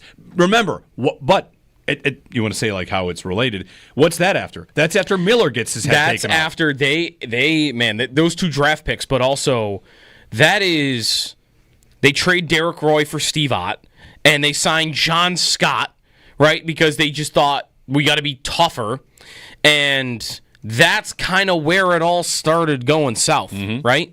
That's when it all started to go, ooh, this team kind of stinks. Right around there. And is that just what you do when the skilled guys aren't good enough to get you to the playoffs? We got to do something, and we're Buffalo, so we can't get better star skill guys. So we'll do this. We'll be mean and gritty. And I think that's when it could start. That's when it can really start going south. And if you're not skilled, the fact that they're not actually ever that much tougher to play against, where there are like a story in the league like, man, can you believe how hard it is to play against? They never get that. I think that's just when you lose. Is it more about the size of the player or the DNA of the player, or is it more just the kind of a result of when your team stinks, it's harder for everybody to be like 100% bought in all the time. I think that's a lot of it. Stuff. I think that's a ton of it. That's why when you watch Florida, why do all these players do it? Some of them have they do it all the time, and others. But there's a wave that they're riding. Yeah, they buy in. There's a buy-in. There's a buy-in. And there's a buy-in, but it's all based in this team is great and it can win the cup. Mm-hmm. And if you don't believe that your team has that in them because they are 12 points out of a playoff spot, well, I think it's a little bit harder. I think it's harder to be that way. So it's kind of a chicken and the egg. It's a hamster wheel, right? Like just going back and forth and like, well, why aren't they like this? It feels like when you artificially pump it in, when your team's not that good in the first place, I don't know how valuable it actually is if your team isn't actually good. 803-0550. We'll see how it goes. It's just kind of, you get to a spot where you've been the GM of the same team for so long, and you're still saying tough to play against. I saw also points made this weekend about Lindy likes this. Like this is a Lindy style, isn't it?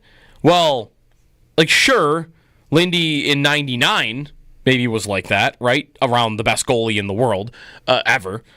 Lindy's last two legitimately great teams. Maybe I'm skipping over Dallas, so I don't remember, what his teams were like when he went to the playoffs with Dallas.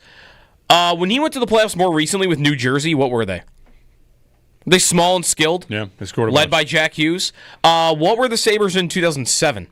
2006, he won the Jack Adams. He won the Jack Adams in 06, and what were they in 07? Were they setting records with how many goals they scored with small forwards? So, mobile defenseman. Does Lindy like it? Or did Lindy, because I've got two Lindy teams, two of his most successful teams ever, which were small skill, let's go outscore them. And this team is the opposite of that right now. They're big. They might be able to score still. They were good at scoring last year, and I've only taken Peterka off that. They certainly are big, though. They actually updated after the Timmins trade on Saturday. They're now the second tallest team in the NHL. So they're big. They got that. They wanted to be that, and they are that. 803-0550. If you want to jump in, 1-888-550-2550 to join us. Jeremy and Joe on a beautiful Monday morning. Last day of June. Tomorrow, July 1st, unrestricted free agency. Maybe they just shock us.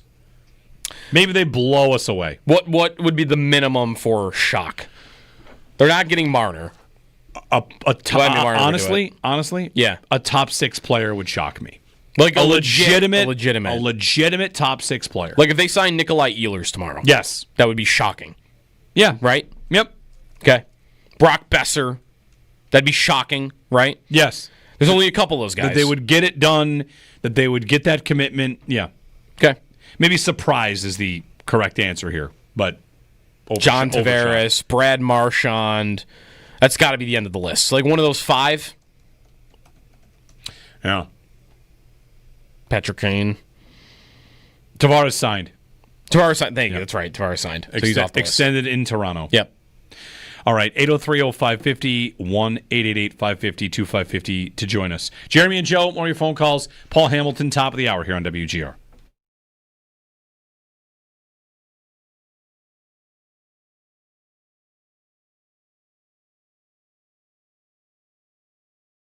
Places you put your sunglasses. My truck has a little holster up there. Every once in a while I'll think, did I put them up there? That seems like they should just always be up there. They're not.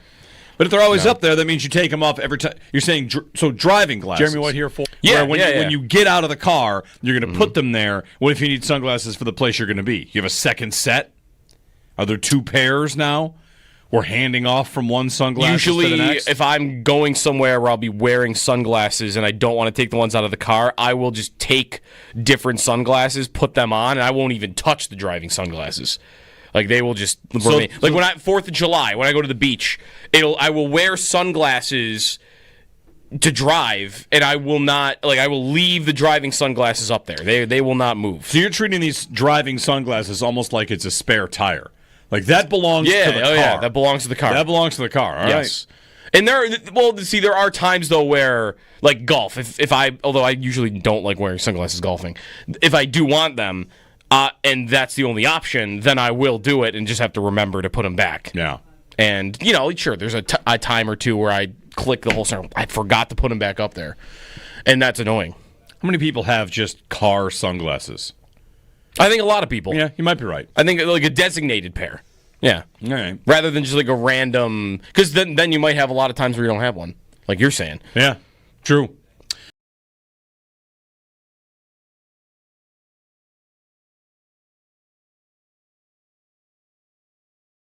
So now the question becomes, what will the biggest addition they make this offseason be? Will it be Kesselring? Is your big move, your signature move for the offseason, the big piece you got is part of a 2 guys came in, 1 guy left? Mm-hmm. Because that's a pretty sad offseason to me. That's pretty sad. Are they going to approach goalie? A serious team looks for goalie help, looks for veteran goalie help. Maybe they sign Jake Allen. If they were to do that, 3 years, 15 for Jake Allen, it might be a bet on an aging player. But at least it would be, all right, they are committed to, we need some saves. Mm-hmm. Dang it, right? Yeah. But I don't know any of it. And I wrote this down, and whatever, it sounds harsh, it probably is harsh. As I'm watching their trades and watching their draft and watching what they're doing, I see players moved and players re-signed. That was a part of the Bills' offseason, right? The Bills had a relatively pedestrian offseason. The big part was signing their own guys that are good. Mm-hmm. So you'd point to, well, yeah, sure, here's the draft and here's free agency, but we also locked up 4 players we like a lot. All right, that's a busy offseason. That's a good job. I mean, the Sabres don't have extensions anybody's really happy about right now. Jack Quinn. Okay? Jack Quinn. Jack Quinn. Of the Quinn Cousins Paterka line, Quinn's the one that stays.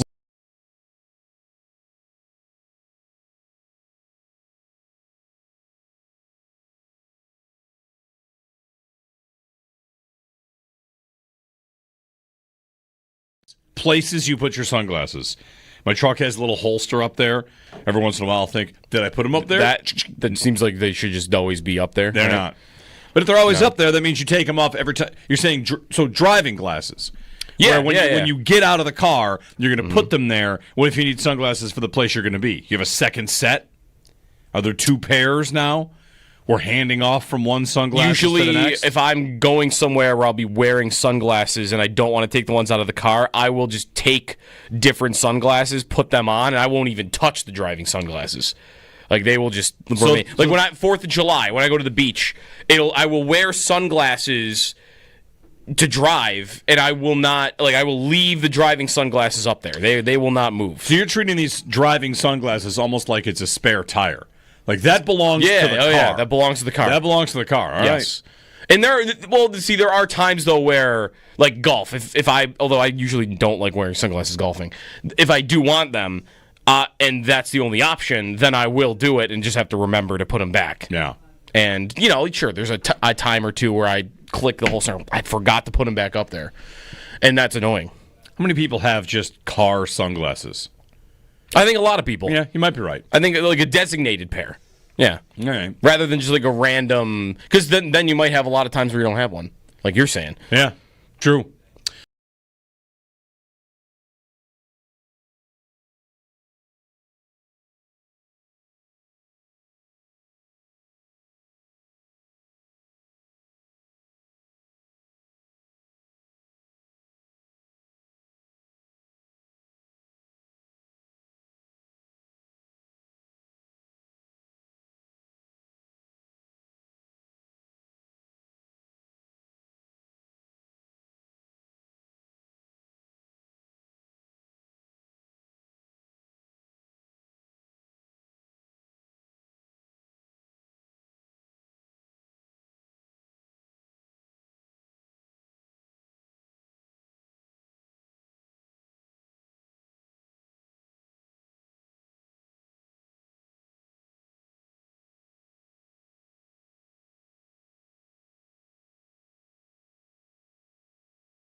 Picked defenseman Radim Murtka, 9th overall in the first round of the NHL draft. They also traded their second-round pick along with Connor Clifton to Pittsburgh for defenseman Connor Timmins and a minor leaguer. Another big defenseman, 6'3", more of a puck mover, though, than physical. Jack Quinn signs an extension this weekend, 2-year deal worth $3.3 million per year. Tomorrow is free agency in the NHL. The Sabres have $21 million roughly in cap space at this moment. They've signed Ryan McLeod. Mitch Marner could be on his way to Vegas. Elliot Friedman reports that if he does go to Vegas, that the Maple Leafs could have tampering charges brought against the Golden Knights with the NHL. Wimbledon underway. Matches this morning. Jessie Pegula will play in her first match tomorrow morning. Those are your Paddock Chevrolet sports headlines. Paddock Chevrolet celebrating 90 years of being your hometown dealership. Or post on X at WGR 550 and get connected to Jeremy and Joe now. Brought to you by Northtown Kia. Check out the 2025 sedan, named finalist for the 2025 North American Car of the Year.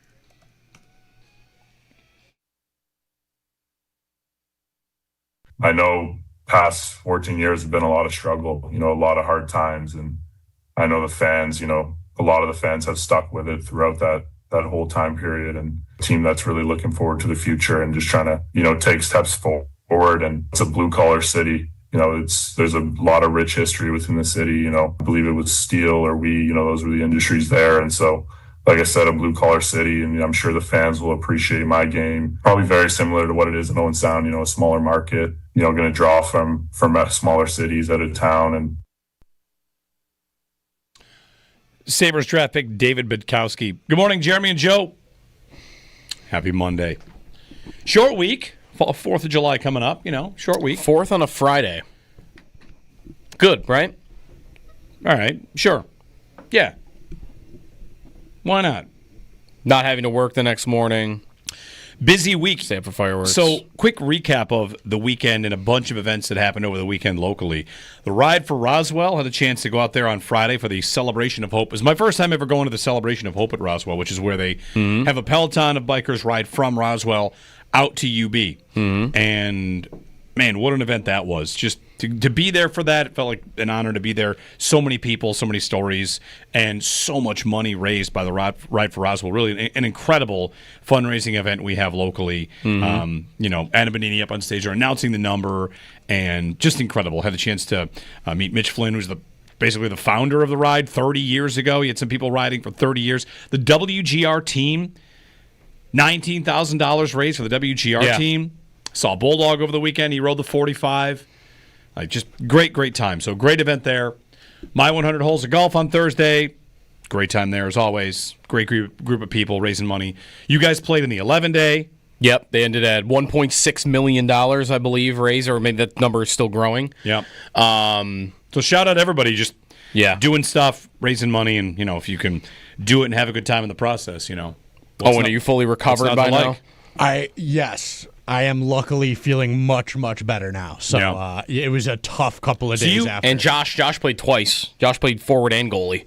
Wow. Yeah. It was a rough day yesterday trying to recover. Owen caddied for me and then played in the power play. Yeah, that's correct. Only not like all 100 holes, but 18 hole stretch. 18. Yeah. Yep.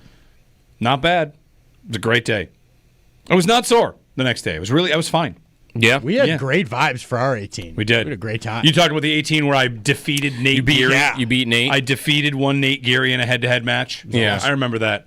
You hit the over on your birdie number. I did. I had 10. It. 10 birdies on the day, which is a good number for me. What is we talked about this a little bit on Friday without you. How much further do you go on the gimmies on the 100 holes than normal? There really aren't gimmies that go farther because people pledge money per birdie.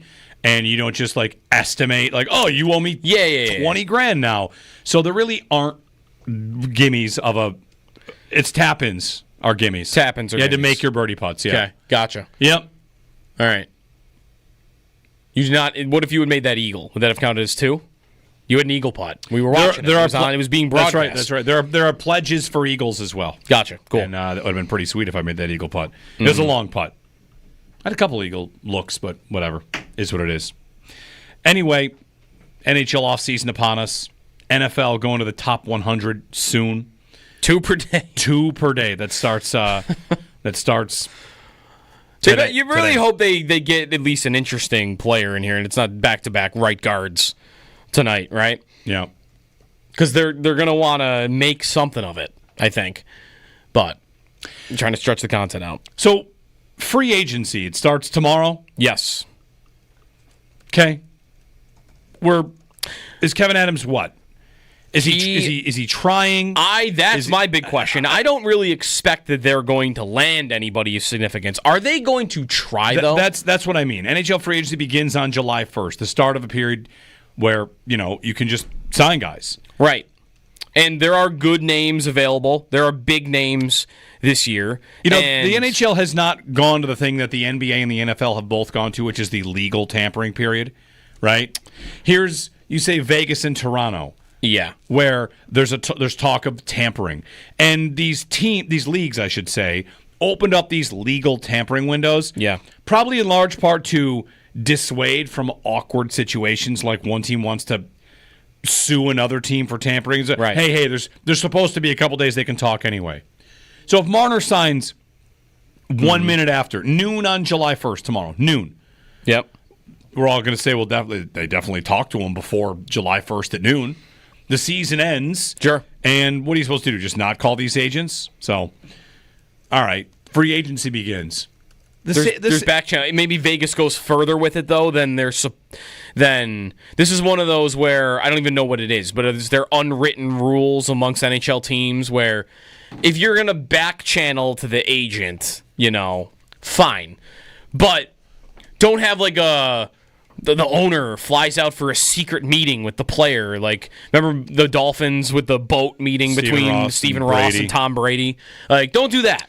Don't have Vegas's owner fly to Toronto and like be wearing a dark hat and like a collar up, and he meets Mitch Marner in like the back of a bar or something. As you lay that all out, isn't Vegas the team everybody wants their team to be?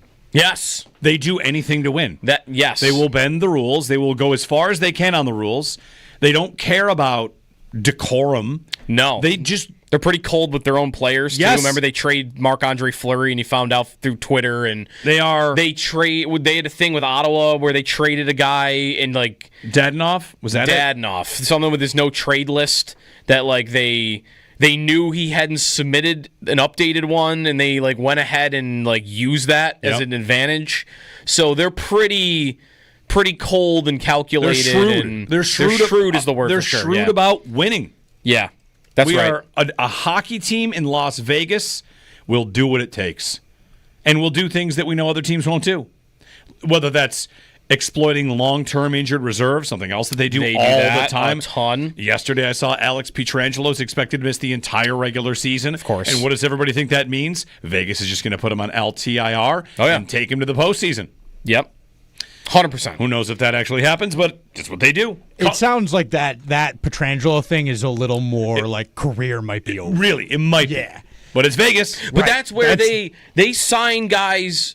The other teams done this too, but they sign him to a super long contract at his age, probably knowing like this isn't really an 8-year deal. This is really more of like probably a 3, 4, maybe 5, because someday when he's 39, and now it's happening when he's 36 instead, he's going to have a really serious injury and he's going to want to walk away, and then our contract just we'll still pay him, but it's not going to count against our cap. That's exactly where I was going to go with that. Was like Pietrangelo was already pretty old, and they signed him to that long deal. And it's like it's kind of like the Samuelson buyout thing we were talking about, thinking ahead so far to go, maybe we'll get out of this at the end of this. It's like a version we'll be in good shape. Yeah, it's like a version when the Devils signed Kovalchuk to a 17-year contract until he was 50 years old. Like, we know he's not going to be on the team until he's 50.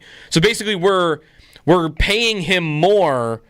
Like, to him personally, we're paying him what? Let's just use a round number. We're going to pay him $100 million to him specifically, but we know like probably only 60 of that 100 is ever going to end up on our salary cap. Yeah.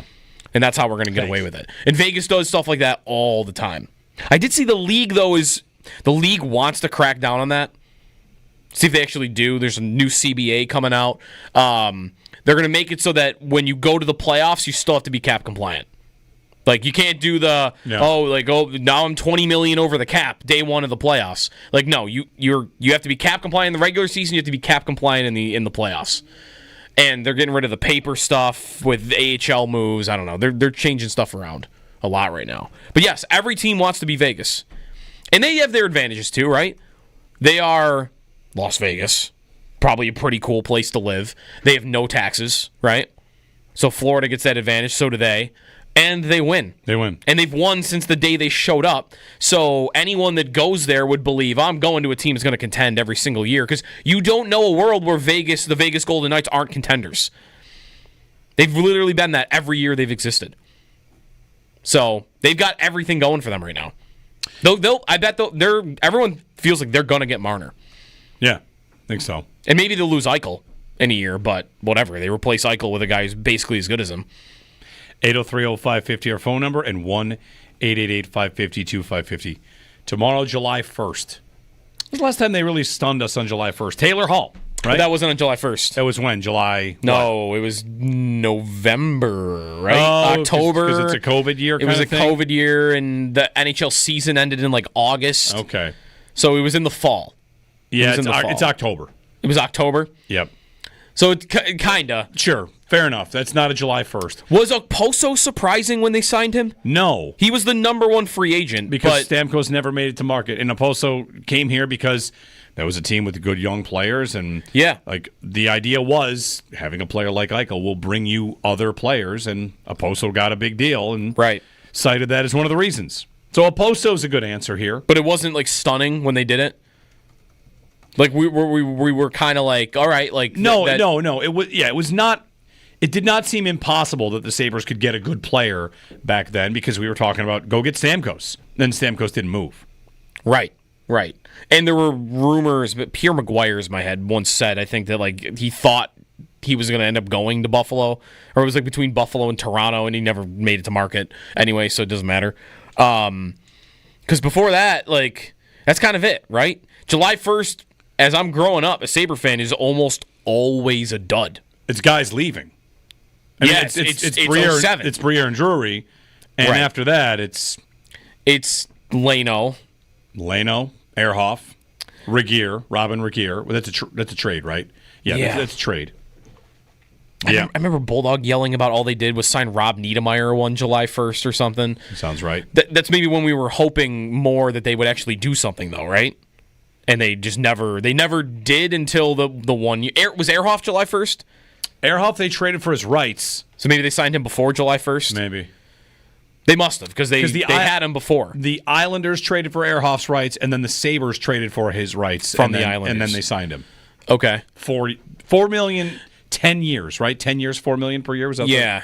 See, though, most of Which these... was, by the way, a great deal. Yeah. Most of these July 1sts aren't... They're more expected letdowns. You know, they just kind of come and go. Like, I'm not really expecting them to do anything major, so I don't really get that letdown. The Leno Ehrhoff one, if that's even the same July 1st, that was the one where I was let down big time, because that was Pagula just got here. Now it's time to spend, and all the let's go get Brad Richards build up for like a month. Yeah, it didn't work out. And I don't even know if they made it to the meeting. They might have got turned away before that. So that one always feels different because there was an expectation of that one. I feel like every July 1st since then, it's always pretty much been, yeah, like if they do anything, it feels like found money.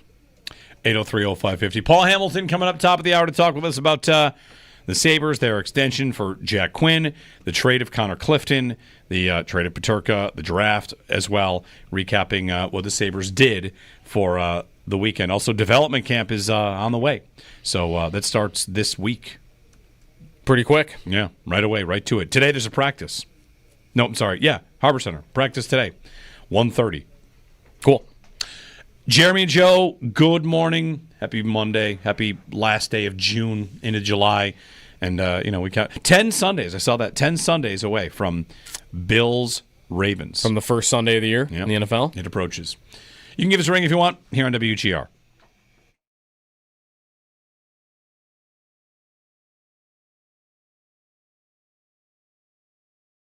Places you put your sunglasses.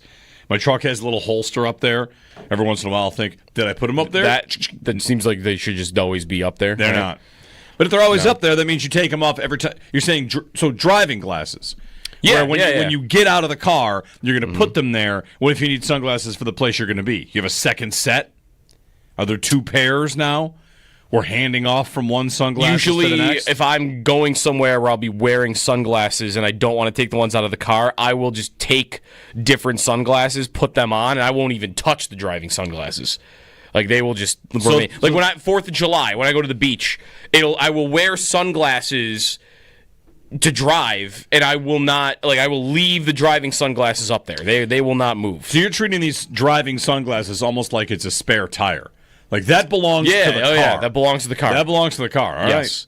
And there are times, though, where, like golf, although I usually don't like wearing sunglasses golfing, if I do want them, and that's the only option, then I will do it and just have to remember to put him back. Yeah.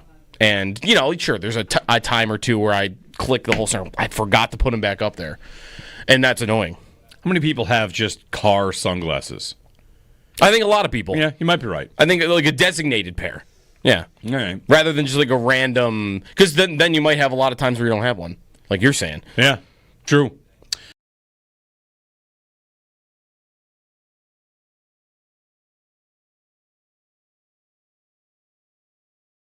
I've been hearing this team say we got to be tough to play against for more than a decade. The entirety of the drought, it's been about how we got to be tough to play against. And they never are. They never are. No. Why? Can anybody give a theory on that? Like a real honest theory. I've got an organization, a team, that has wanted to be a thing for 12 years. Yeah. That's pre-tank. Then they tank and they go get Eichel and, they start going with some young guns and some young talent. And every other year, outside of years where they're trying to be bad, they are trying to be tough to play against, and they never are. And I also think that the fans would respond to that. The most the fans ever came back in this entire drought was, as you pointed out, one of those Granato years where they scored a ton of goals and they were really fun to watch. Mm-hmm. Were they tough enough to play against? I don't know. I guess not. But they were fun. And they won. And they won games and they finished over 500. I know there's value in what Kevin Adams wants to add to this team. I'm thinking to the article I read after Florida won the Cup, what lesson will teams take? Will it be about the grit and the toughness and the physicality? Or will it be about, you need that from great players? Because that's what Florida has. Skill. They have skilled players that do all that. And that's going to be your ceiling for that kind of team. And there are going to be a lot of teams that chase the middle ground. And I think the Sabres are kind of in a spot where it's just like, we got to be tough to play against. It's the GM's 6th offseason.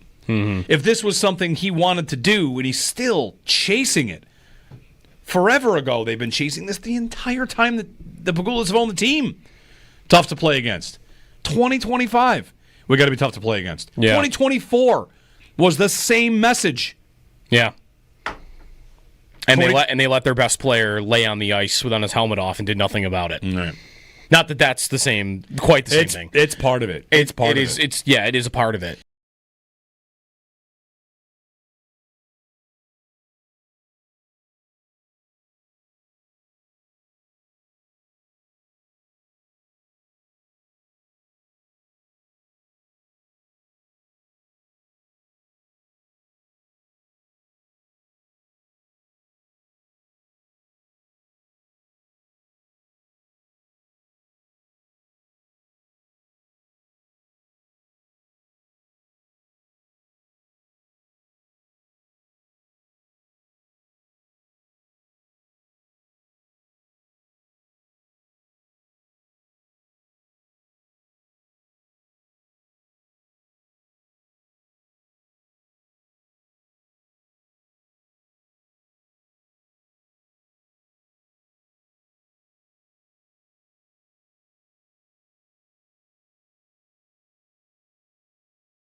Tracking towards July 1st in the NHL free agency window tomorrow.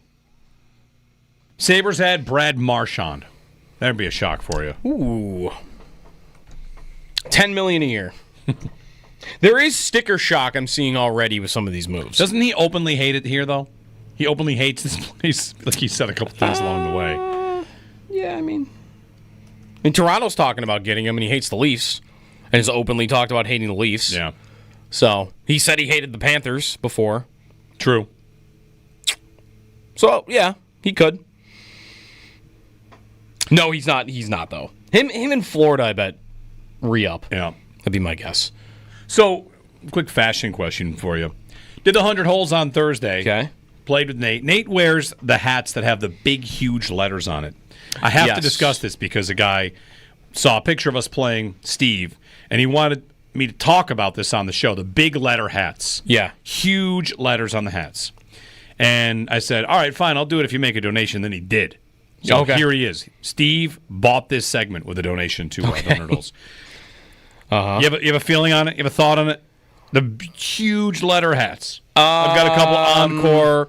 There's some The Open. You've got a course big, giant. You could read it from 100 yards away. Yeah, I think you gotta have the right head size for it. If that all right is not. Does that not make sense? Some people would wear some hats, some wouldn't. I don't know. I feel like I wouldn't wear like a dad hat very often. If everyone knows what that is. What is a dad hat? Like the kind of the cheaper looking it's like hat. The whole thing is cloth and it's okay. soft. Yeah, they're not as formed as much. All right, fair enough. Like I wouldn't wear that hat. I think I would wear the hat that Nate's wearing right now. I'm looking at it. It said open on it. Yeah, maybe. I don't know. It said open. It's just the style of hat. You'll never see me in a bucket hat, just to that point. You'll never wear a bucket hat? Yeah, I just don't think I can do it. You don't think you could pull it off? Nope. Some people look great in a bucket hat. I just can't do it. Does not work. No, what about so I was at a wedding on Saturday. A couple of people had those hats. I never know what to call them, though. They're like a hat you would wear at a wedding. Like a guy would wear, like with, not a fedora. What are we talking about? I'll find the name for you. But it was a hat that I would never myself try to wear. I'm like, that guy pulls it off great. I think it's a fedora. Maybe fedora is the word I'm looking for. Panama hat? Okay, listen, Panama hat sounds more like the thing that I saw on Saturday. Yeah, okay, Panama hat. Yes. More of a Panama hat. I found a fedora Panama hat. Okay, they might be the same thing then. Or at least adjacent. But is that a hat you would think you could pull off or try to wear? Probably not. The thing about I think Nate maybe could actually try that. There's some people I feel like, and you might be able to pull that off. Yeah. The thing about these hats, these kind of hats, is if I ever see one in a store and try to put one on, it does not fit my head. And that's the end of the discussion. These hats, they're not adjustable. Interesting. No, they say one size fits most. Some of them, they come in sizes. All? They're going to come in sizes. And they're not going to fit my giant head. So, yeah, I don't wear those. This has been a hat conversation. Yeah, so I guess final verdict for me, though, is I'm not huge on the big letters. Okay. Not huge on it. There you go. I don't own one with them. So, thank you to Steve for the donation. There's your conversation about hats. Big block letter hats. I have the bigger question is Nate not matching his hat to his shorts. That's the worst crime here. He's got a salmon hat and purple shorts. Yeah, can't do that. Wouldn't catch me like that. No, I wouldn't expect that. No. Paul Hamilton, when we return on the Sabres weekend that was. The full draft, what to maybe expect from here, where they can try to add, and Byram is really the next big piece and the only big thing they can possibly do. I'm going to keep saying I'll take him seriously when they add a goaltender. I just think a real team adds a goalie here. A serious team doesn't just have faith in the goalies. They don't have faith they're going to be tough to play against. They went on the added pieces to try and be tougher to play against. I'd like you to try to get more saves and maybe add a piece there if you can find it, if you can find your way. We'll get Paul's thoughts on that. 803-0550 on WGR.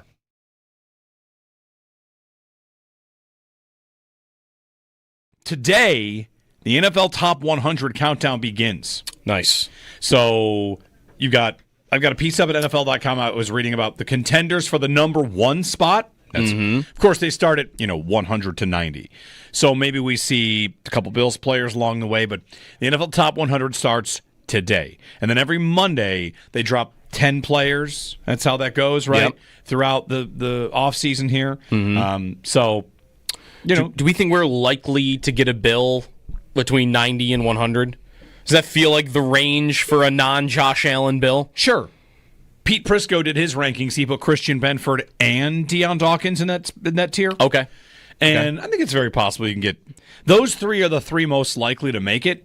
If you're going after that, I wonder. Wait, including Allen? Yeah, Allen and then Dawkins and then Benford. Yeah, I would give Shakir an outside chance. I almost feel like getting in. You don't think Shakir over Benford even? Benford is better, I think, in what he does, but I still just have this feeling that Benford, nobody knows he exists. Yeah. And I don't know what that is, but I don't feel like he got one All-Pro vote last year, right? Like I feel like Sharps know Benford. Mm-hmm. Aaron Schatz was the one I think who gave him an All-Pro vote. Pete Prisco, puts him in his top 100. But are players going to know like that dude? That's a dog. I think you think they're more likely. Yes. Okay. Yes, because that's what separates this one. I always appreciate this one because we all sit around and argue who's better, and then the players just kind of felt like this is who we think we had a good year. It's not rings obsessed, which is nice. Right. Not about rings. It's not really about reputation. It's about who's good.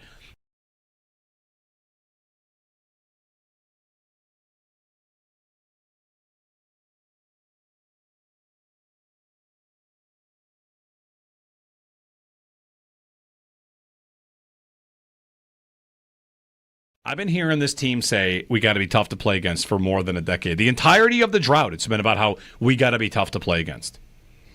And they never are. They never are.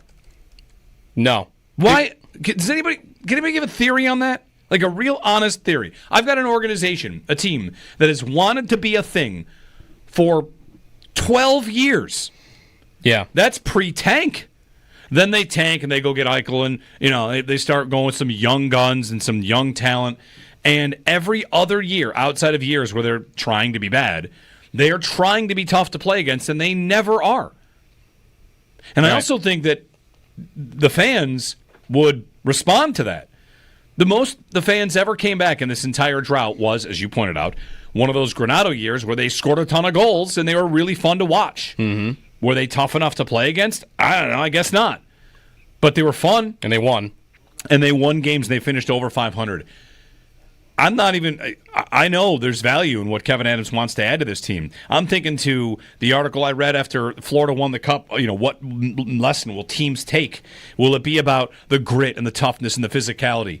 Or will it be about, you need that from great players? Because that's what Florida has. Skill. They have skilled players that do all that. And that's going to be your ceiling for that kind of team. And there are going to be a lot of teams that chase the middle ground. And I think the Sabres are kind of in a spot where it's just like, we got to be tough to play against. It's the GM's 6th offseason. If this was something he wanted to do and he's still chasing it, forever ago, they've been chasing this the entire time that the Pagulas have owned the team. Tough to play against.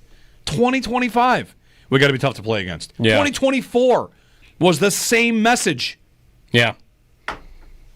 And they let their best player lay on the ice without his helmet off and did nothing about it. Right. Not that that's quite the same thing. It's part of it. It is a part of it.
Sabres got bigger this weekend with a first-round pick, 9th overall, of Radim Mrtka, defenseman, 6'6", from Czechia.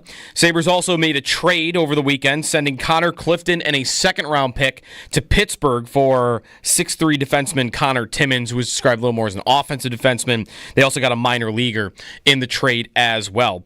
Jack Quinn signed an extension, 2 years, $3.3 million per year. So ahead of free agency tomorrow, the Sabres, with Ryan McLeod still to sign and a couple other smaller RFA deals, have $21 million in cap space tomorrow, the start of free agency. And the talk is that Mitch Marner could be on his way to Vegas, and that if he does sign with the Golden Knights, Elliot Friedman reporting that Toronto could look to file tampering charges against the Golden Knights, again, if Marner does indeed go to Vegas tomorrow at the start of free agency. Wimbledon begins today. Matches already this morning. Couple of number ones. Carlos Alcaraz expected to get rolling in a couple of minutes in his match. Tomorrow, Jessie Pegula will play her first-round match. That's your Paddock Chevrolet Sports Update. Paddock Chevrolet celebrating 90 years of being your hometown dealership.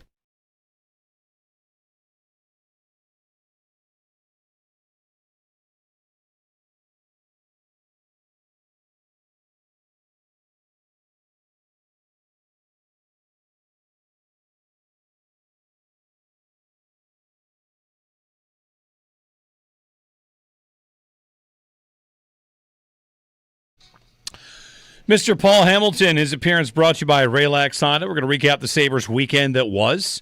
A couple of trades, lots of draft picks, a decentralized draft that took forever, the first round.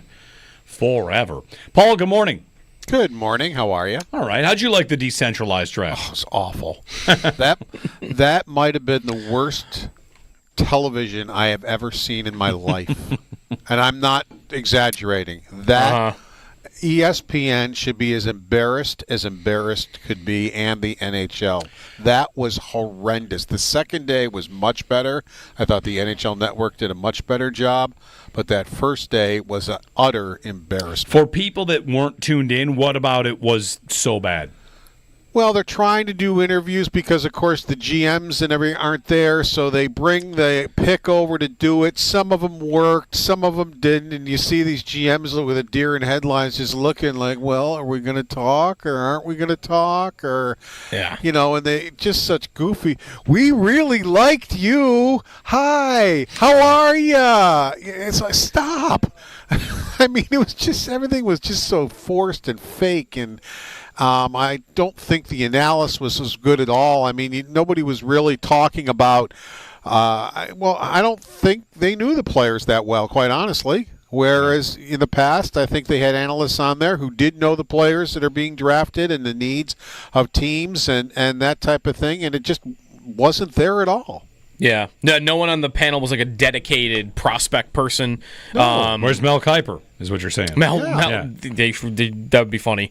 The Draft House interviews, for sure, Paul, and the length of it. I really was wondering because, like, I wonder how the owners think of it, because they voted 26-6, I saw, to have a decentralized draft. I wonder if they'd almost be mad at ESPN or the league, because if you wanted to see what that looked like, it feels like you got like the worst effort possible. Like, yeah. I'm sure the owners were imagining something 1,000 times better when they voted to have it. You know what the owners were imagining is saving money. That's what the owners were imagining. Yeah. Because they didn't have to move their whole operation, charter a plane, and move a whole operation to another city. So they were envisioning saving money. Right. But like, for it to continue, you need it to be a little bit better than it was. And if they go right back to the way that it has been, you know what I mean? Like, they would want the league and the ESPN to put a real effort in, because if they want to save money, well, like, I guess it's only a 1-year thing now, because it was so bad, I can't imagine they do it again. This is the NHL, so I don't Yeah. You think they could? I don't put any bets on that. I think it's more likely Bettman comes out and says our fans said it was their favorite draft of all time. That's what he tends to do. So, all right, Paul. Well, the draft class itself, the Sabres go in the first round with a right shot defenseman, big guy. Right shot defenseman in the third round, big guy. Lots of big guys, lots of defensemen, and right shot. There's a trade in there as well. So clearly attacking a position of need as they saw it. Yeah, and don't forget, too, the Sabres have used second-round picks the 2 years before. Last year, Adam Kleber is a right-handed shooting defenseman, and the year before, Malcolm Sturbeck is a right-handed shooting defenseman. Both are playing in college hockey right now, so it's something they had been doing, and it also helps their prospect pool get a little bit bigger. I mean, if you look at, basically for a while it was, draft Team Munchkin with skill and just outskill them. Well, that's great. You need skill. You really do. But the Florida Panthers have shown us the past couple of years you need skill and size to go with it. The Panthers can play any type of hockey you want to play because they have the team to do it. They have size. They have skill. Their skill players, for the most part, are big. And they can just grind you down in the playoffs. The playoffs are a grind, and if you just have little guys that, are getting slapped around the whole time, and they're just going to wear out on you. If you're going to go on a playoff run. So, obviously with the draft, that's something they had in mind. Was that the case with Mertka, too, for you, Paul, their 9th overall pick? He is definitely big. I mean, he's 6'6". But I have seen a lot of description of him as maybe not, he wasn't drafted that high because he's the meanest guy in the world. He uses his size in a different way, which is more common, I think, in today's game. Yeah, Betkowski, the 3rd-round pick, he is the meanest guy in the world, but not not Mertka. But at 18, he had a lot going on when he got to Seattle. He's coming over, found out he wasn't as good at English as he thought he was, and he had a problem with that, and was just trying to get himself used to playing in the Western Hockey League, which is a league that is a tough league to play in. So, I think that will, as he plays there, I'm sure he will play there again next year. Something that I think will help him with that too. I mean, he'll realize it. But, he's a good two-way defenseman. He's a guy that, for his size, I think can move well. Now, he talked about he wants to get his skating better. But, anything I've seen of him, I thought he moved pretty well. So, can guys grow into it? Well, some can, some can't. But he's going to play in a league where, to survive, you might have to be a little bit tougher. Yeah. Well, Paul, they want to be tougher to play against. They've added a couple pieces here. The Peterka trade, then there's the Connor Clifton trade as well. So we've seen them make some roster moves. Are they a better hockey team today, or is very much the message right now the offseason has just begun? Would Kevin Adams want to preach patience on what they're still going to do? For me, they're very much incomplete today. Specifically, Timmins for Clifton, yes, they're a better team.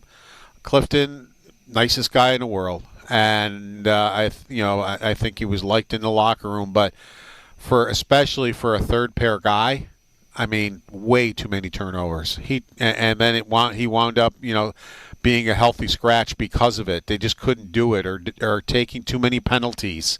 Lindy Ruff has kept pounding the table. We got to stop with the penalties. Well, he was one of the guys that didn't stop with the penalties. But it's the turnovers. When he's under pressure, turning the puck over, and quite often it would wind up in the net. It just had to stop, and it wasn't.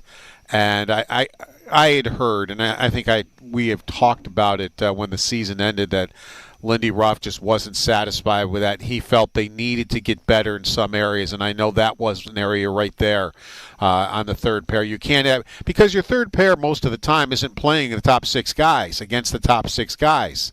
And when they're turning the puck over and the puck's in the net and you're handing it to the guys who aren't the top 6 guys, it just you can't have that. So Lindy Ruff definitely has more of a say in the roster, and I felt even before Kevin Adams talked about this, and when I was on the air, I talked about it, that this was, I think, a trade maybe for Lindy Ruff. And Timmins, Paul, just quickly on him, because if anyone that doesn't know him pulls up his stat page, they might go, okay, this guy's he's barely played in the league, relatively. He's been in the league, he's appeared in 6 seasons, only 159 games. But I don't know, this might be one of those savvier moves where you look at some of the numbers in Pittsburgh and his ability as a puck mover and think, like what you just said, that this is a better third-pair defenseman than what they had in Clifton. Yeah, he certainly isn't going to play with Dahlin, or if he does, it's going to be trouble. I mean, you have to understand the limitations of what you got there. And the limitations are you want him on your third pair, and if you keep him on the third pair and don't play him out of place, I'll go back more than a couple of years. Josh Georges was that. I mean, Josh Georges, they were forcing him onto the top pair, and he wasn't very good. Then all of a sudden they put him on the third pair, and it's like, well, wait a minute, Josh Georges is playing pretty well here. And because they had him out of position. He wasn't a top pair guy. And Timmins isn't a top pair guy. But if you keep him where he should be, I think he's going to be just fine, and I think the turnovers will be reduced. He can step into Clifton's penalty-killing role, and again, I do think they've improved in that area. With that being said, I would ask you about Byram now, because I think anyone that would do the defense groups on paper right now, you might just put Byram with Dahlin just because he's still on the team and they played together a lot last year. Adam's talking about Byram, Paul, and being open to him coming back, and we've talked so much and have assumed, I think for so long now, that he would be traded. Do you think that's just Adam's talking that way just in case a deal doesn't get done? Do you still feel that the most likely outcome for Byram is that he will be traded and we'll be talking about somebody else that opens the season with Dahlin? I think Adams is right in what he says. It doesn't necessarily have to be. If it has to be done, it doesn't necessarily have to be done this year. Because if you just sign Bo Byram to a 1-year contract and do it again next year, if you just don't like the trades that you've been seeing and maybe you're going to continue to try to trade him, but all right, let's sign him to a 1-year deal. Bo Byram is not going to pout. Bo Byram is going to come out and give you everything he has. J.J. Peterka pouted last year at times, and you could see it on the ice, and he addressed that at the end of the year, that his body language needs to be better. That's not what's going to happen with Bo Byram if he's here for another year or two. Because the Sabres are looking for better value or a better trade. I don't think you have to worry about him if it's not done.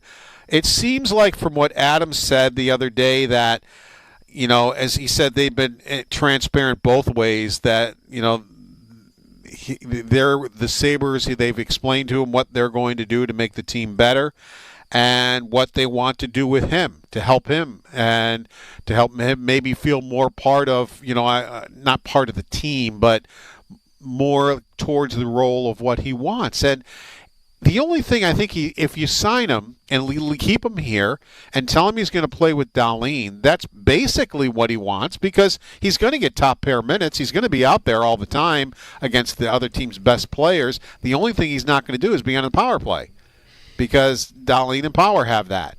So, all right, can he live with that, playing top pair minutes and being on the top pair and on the ice all the time for that, but you're not going to be on the power play? I mean, that's, something, they would have to talk to him about. But, and obviously with what Adam said, he wanted to hear about what's the plan moving forward. I don't want to sit here if we're going to lose for another 5 years.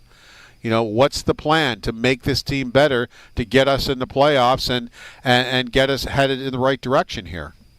Paul, that idea, in the right direction, I feel like a GM that's getting another year, I don't know if he's surprised to get another year or he pleads his case and he feels very safe, but I guess I want to see any bit of desperation or real aggressiveness. The Peterka move sounds like it's something they kind of had to do. And they felt like they maybe had to do, and they got something for it, and that's fine. Maybe they feel like they're better defensively. But whether it's something in goal or really aggressively getting after their top six, as you're laying out Byram, he could stay. I think, all right, well, then what avenue will they take to get better? And for a GM that's, I don't know, I would like to think he's got some sort of make the playoffs or else, compete or else. Is there going to be a move in there that looks like that? It looks like the GM is feeling like he's got to get something done. I don't know. This is just my impression. I don't think Terry Pegula is the or else guy. But I talked about what we heard with Byram. I didn't like what I heard when we talked about. Well, all right, you've made yourself better defensively with Kesselring, and I think fans are going to enjoy watching Kesselring play. But you've also lost 27 goals off your team.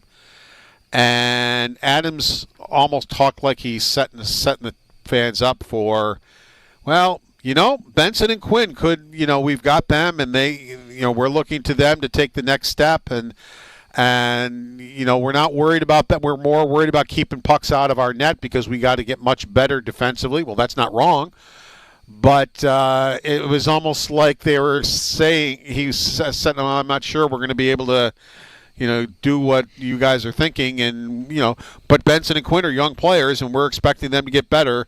And he didn't say that's the end result. Yeah. But he kind of well, if that's what we have, we'll be fine because I know they're going to work hard and get better. And I thought, no, that's not. Hope is not a strategy. In goal, hope is not a strategy. Hoping that one of the two or both of the two young goaltenders are going to really hit their stride next year, or that Benson and Quinn are going to hit their stride next year. That's hoping. And if you're going to hope, you're going to be out of the playoffs for the 15th straight year because hope is not a strategy. So whatever the strategy is, it has to be better than, well, we've got guys. Because how many years have we heard now? We got guys, especially after the year where they all had career years. Well, why do we got to do it? We got guys, and they're only going to get better. They had career years, and they're only going to get better. Okay. Peterka got better. The rest maybe regressed. Yeah. Luukkonen got better for 35 games. And then that regressed again. So, that just, to me, that's unacceptable. That is not what they need to do. They need to find some top six forwards. And if you trade Byram, that would be where you can look in free agency. You can look in, other trades. You essentially have to get Alex Tuch signed. You just have to, because if you don't, that is a huge step backwards for this team. So, and, Timmins, just for that one particular thing, you were trying to get better at that one particular area. Yeah, you went for it there. Yeah, you threw a second-round pick in there. If you boil it down, is Timmins worth a second-round pick in Clifton? I don't know, but you made yourself better. Do you need a second-round pick right now? No. How many picks do you have? How many prospects do you have? So I kind of, as soon as the first thing I said, I couldn't care less about the second round pick. Whatever. I'm more interested. Did you get better in the positions you're trying to get better in? And you did. You threw a second round pick in, and I couldn't have cared less. So how do they get their hands, Paul, on top six forward if they go for a goalie? There's the Byram piece, but beyond that, I guess how hard do you expect them to push tomorrow? Will we see them sign? I mentioned Zucker earlier. Maybe a guy they can get to sign on a 1 or a 2 year deal because they're willing to give him a couple million more than maybe somebody else is. Do you think that's likely for them, that they will at least one forward, maybe a goalie, that they are going to push for that tomorrow? Well, July 1st is stupid time anyway.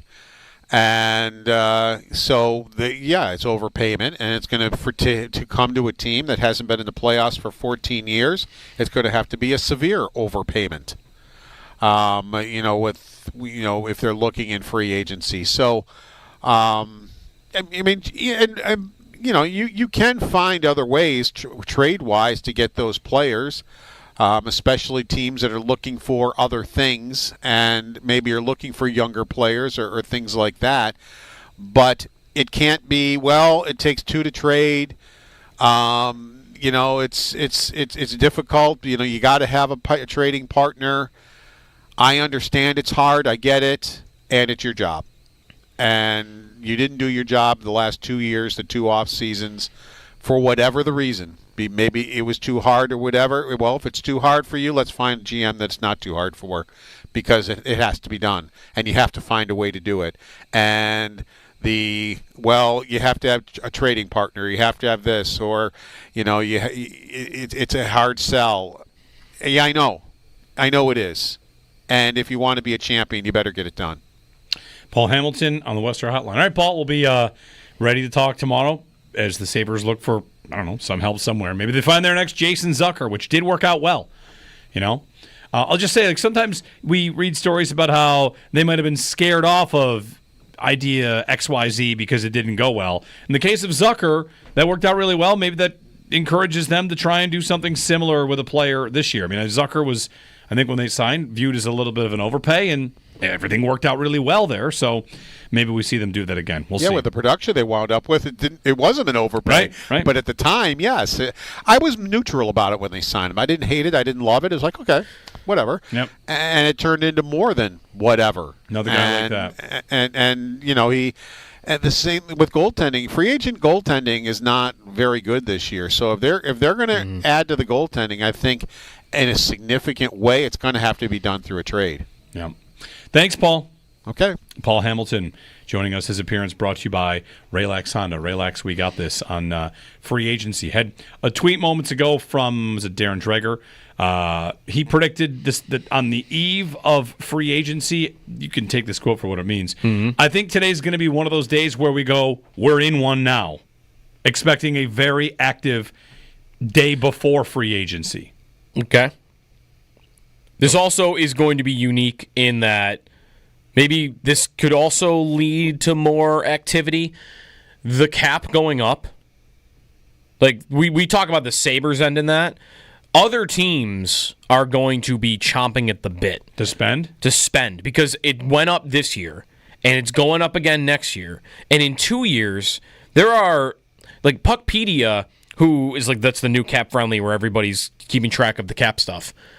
They have, in 2 years, 27-20, because I think Friedman reported this a couple months ago, that the cap in 2027 could be $113 million.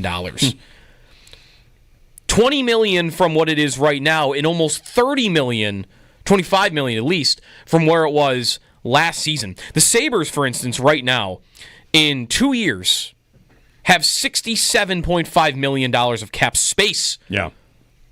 $67 million in space. There's no team in the league that has less than 50. So what are teams going to do? Especially on, like, players are going to want 2-year contracts. They're talking about that for McDavid. They're talking about that for Marner. Like, I think you're going to see sticker shock, and you're going to see spending frenzies tomorrow because all these teams that are right up against the cap limit every year and are finding ways to go over that, they just got a brand new credit card. Yeah. Well, there's a point to be made here about the NFL. I've seen a lot of this. I've seen, hey, if so-and-so signs for 7, that's the equivalent of 5 last year, which is something that the NFL could do every year. Right. The cap of the NFL goes up this much every single season. Right, it's and always every the same. single season it's, wow, these receiver salaries are out of control. It's just moving with the actual cap. But the NHL, you never have That's gotten right, that. that's right. So Whereas, the NHL, what I'm saying is the NHL has Yeah. actually, the NHL media and people that follow the NHL have done a good job adjusting and saying like, oh, well, the cap went up 20%, so let's adjust the salary for inflation and try not to freak out about it because it just went with the cap. I saw someone in Utah do that with Paterka's contract. Right Like, away. Hey, if this is what the cap does by percent, this is really what it's like. Yeah. Paterka for 7.7 this year, and it was like, that's like 6.8 last year. And in 2 years, like I mentioned, when it's all the way up above 110, it's like, this is really almost like a $6 million contract they just signed him to. It's a point that the NFL, the entire NFL media could just decide to do and doesn't. No. And the Utah hockey team coverage is getting that. Hey, think of it as a percentage of the cap. Yeah, right. All right. 803-0550, 1-888-550-2550. When we return, the NFL Top 100 begins. I want to ask a question about the very, very top. How many players would it be okay? How many players would it be okay? I'll tell you what I mean when we get back.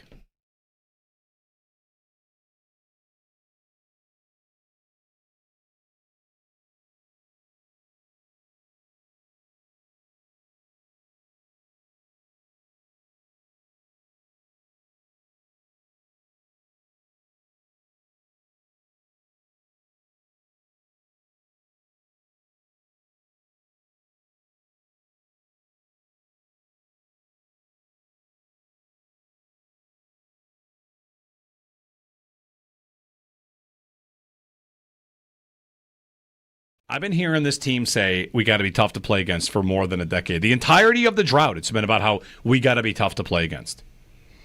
And they never are. They never are. No. Why? Can anybody give a theory on that? Like a real honest theory. I've got an organization, a team, that has wanted to be a thing for 12 years. Yeah. That's pre-tank. Then they tank and they go get Eichel and, they start going with some young guns and some young talent. And every other year, outside of years where they're trying to be bad, they are trying to be tough to play against, and they never are. And I also think that the fans would respond to that. The most the fans ever came back in this entire drought was, as you pointed out, one of those Granato years where they scored a ton of goals and they were really fun to watch. Mm-hmm. Were they tough enough to play against? I don't know. I guess not. But they were fun. And they won. And they won games and they finished over 500. I'm not even – I know there's value in what Kevin Adams wants to add to this team. I'm thinking to the article I read after Florida won the Cup, what lesson will teams take? Will it be about the grit and the toughness and the physicality? Or will it be about, you need that from great players? Because that's what Florida has. Skill. They have skilled players that do all that. And that's going to be your ceiling for that kind of team. And there are going to be a lot of teams that chase the middle ground. And I think the Sabres are kind of in a spot where it's just like, we got to be tough to play against. It's the GM's 6th offseason. If this was something he wanted to do and he's still chasing it, forever ago, they've been chasing this the entire time that the Pagulas have owned the team. Tough to play against. 2025, we got to be tough to play against. Yeah. 2024 was the same message. Yeah. And they let their best player lay on the ice without his helmet off and did nothing about it. Right. Not that that's quite the same thing. It's part of it. It is a part of it.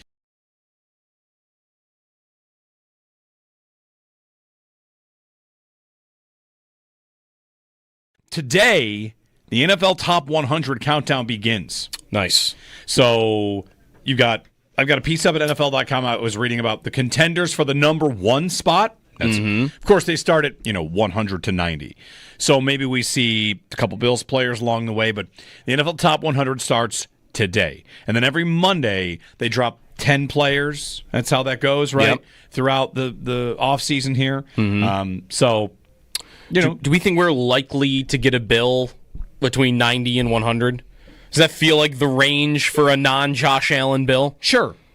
Pete Prisco did his rankings. He put Christian Benford and Deion Dawkins in that tier. Okay.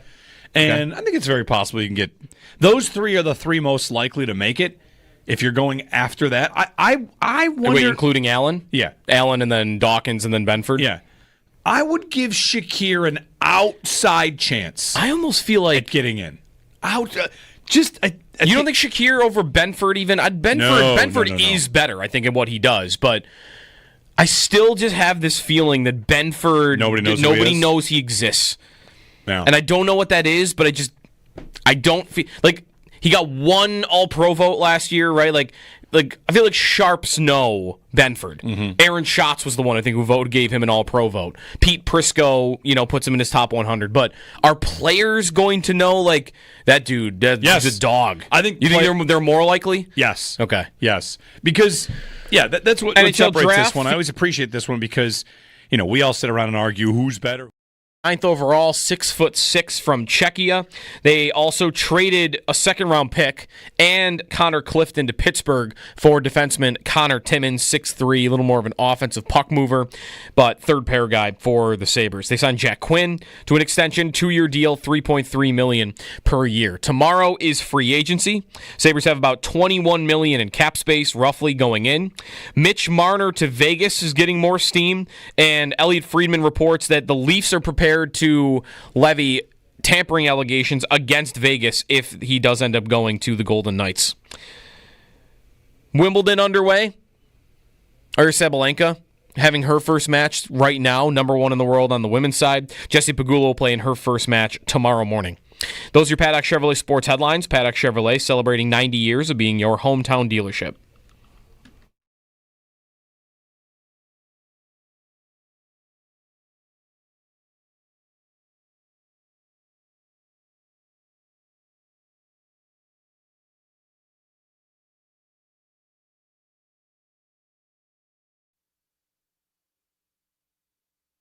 I wanted going on a half pipe. So how do you feel about like that? From going How from do I feel about it? Hell yeah. I'm all about it. I'm like a big boy going down this freaking thing. I say you can do it. I say hell no, Tony. I say hell no. Give me a day. I said Give me hell a no, day. bro. I said Not to go from the top. Just give me a day to make you feel. No? One day? Well, maybe you go No, switch roles. 100%. You go play football. You go block for Josh, and I'll go down the half pipe. No, I mean, I'm not afraid Josh to take a slam. So. No, for sure. Yeah. But these bones are getting old. So. I feel that. I feel that, bro. Yeah, hit me up. We'll tighten the trucks. We'll make it happen. So Deion Dawkins and Tony Hawk there, the X Games. Did you see that? No, I did not see that. Josh, what happened in that? They're just rapping about the X Games. Deion's going to go down the half pipe. Pretty much, yeah. It's just, I guess Deion was at the X Games taking it all in and thought about going down the half pipe and wanted Tony Hawk's opinion on it. Anybody here ever gone down a half pipe or attempted to do something like that? No. Have you? No. Oh, okay. No, I have not done that. When I was growing up, though, I knew a kid who had a full half pipe in his backyard. What? Yeah. Yes. What? Yes. He was like a crazy good skateboarder. I forget his name, but yeah. Full, honest to goodness. Really? Yes. Yes. How does that I sat on the top of it, but I never ever thought about going down that thing, ever. That's pretty crazy. Yes.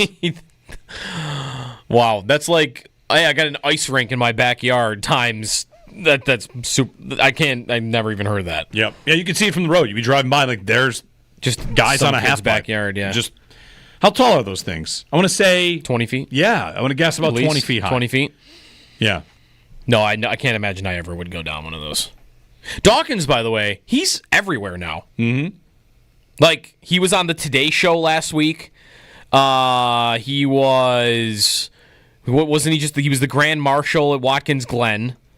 There's him with Tony Hawk. He was somewhere else recently too. He's always on. He's on like Cowherd and like these national radio shows once in a while or a lot.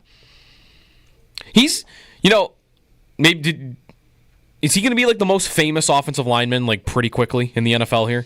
There've been like Jason Kelsey's gone now. Yeah. Who's got that title now? Who is the most famous offensive lineman currently in the NFL? Like, he might be approaching on that. He's out there all the time. He's got the personality. He's on a winning team. He's on a winning. He's good enough. He created an award for linemen. Right. That's good. Like, he might be closing in on that. I don't know who would the current king of that be, though, the most famous lineman now that Jason Kelsey is gone. It might still be Jason Kelsey, honestly. Trying to think like who else would have held this title. The history of the most famous offensive lineman in the league. Who else held this? Like, right now people are shouting names at us. Think of guys that went to TV. I'm gonna go. Okay, but Howie Long, he was an offensive lineman though. Was he defensive lineman? He was but again, are you going for former players or guys in the league that are household name? Joe Thomas. Joe Thomas is a good one. Was he a guy people knew or was he famous? How many offensive linemen could walk down the street and people would know who that is? Like Jason Kelsey, that's it. Ever? And for Kelsey, that's at the end of his career. End-ish. Right. I'm thinking back to... He plays in the league like for a decade before he's, famous, really. Yeah. That's a tough one. Who's the most famous offensive lineman? Could it be Dawkins? He might have it. He's at the ESPYs, right? He's at everything. Well, let me go just to the best ones and see if you think anybody here rates.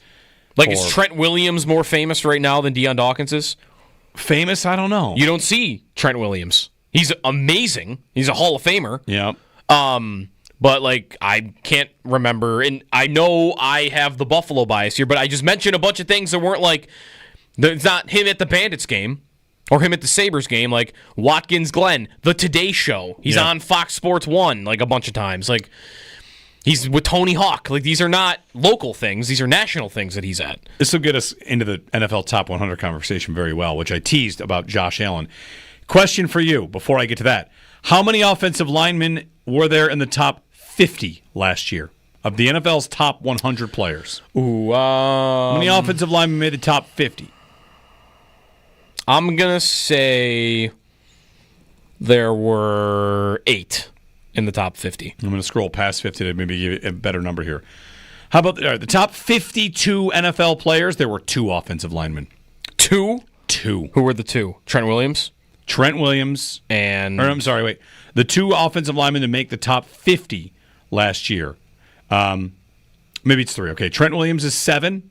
Okay. Penei Sewell is on this list. Yep. He came in at number 22. Okay. And I think that's it. That's it? That's it. In the top 50. Yeah. And Dawkins last year was in the 90s? 97, I believe. I'll double check. 97 or 99. Okay. He was 96, Dawkins. Up from not rated.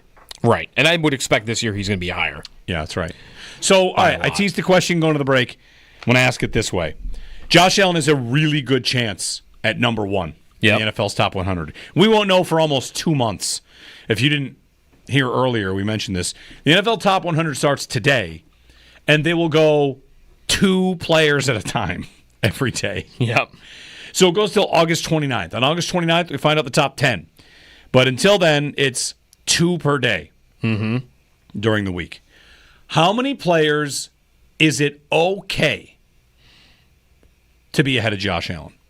Last year, Allen, if you remember, finished 12th. 11 players ahead of him, which also lines up with the 11 players polled that said he was the most overrated player in the league. But 12th last year. How many players is it people won't freak out if the NFL players vote this player ahead of Josh Allen? How many can be on a list? Is it under 4?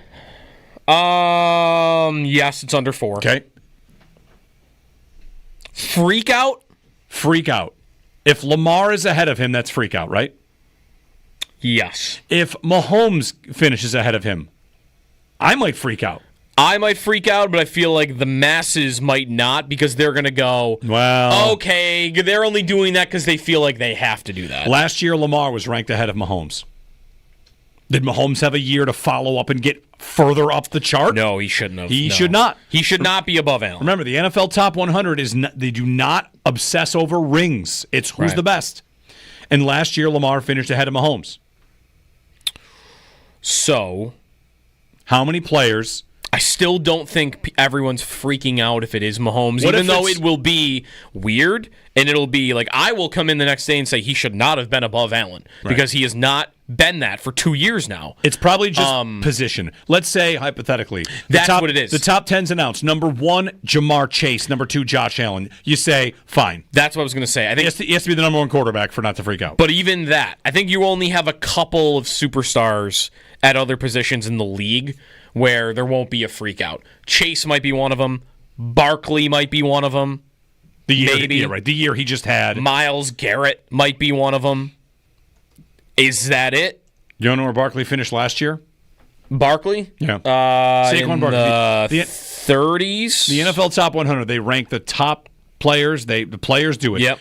Barkley last year was 86. Woo. He's about to have. He'll be top 5. Saquon Barkley last year in the NFL's Top 100 poll was behind Kirk Cousins. He was behind Kyron Williams. That's brutal. Yeah. He'll be top 5 this year, I bet. He's behind Amari Cooper. He could be number 1. He was behind Amari Cooper. He was behind Amari Cooper. I can't imagine Amari Cooper is going to be on this list. I'm sure. I got like 4 guys above Allen where there's not a freak out. Where it's okay. It's Chase. It's Barkley. It's Pat Surtain. Garrett. And Garrett. Okay.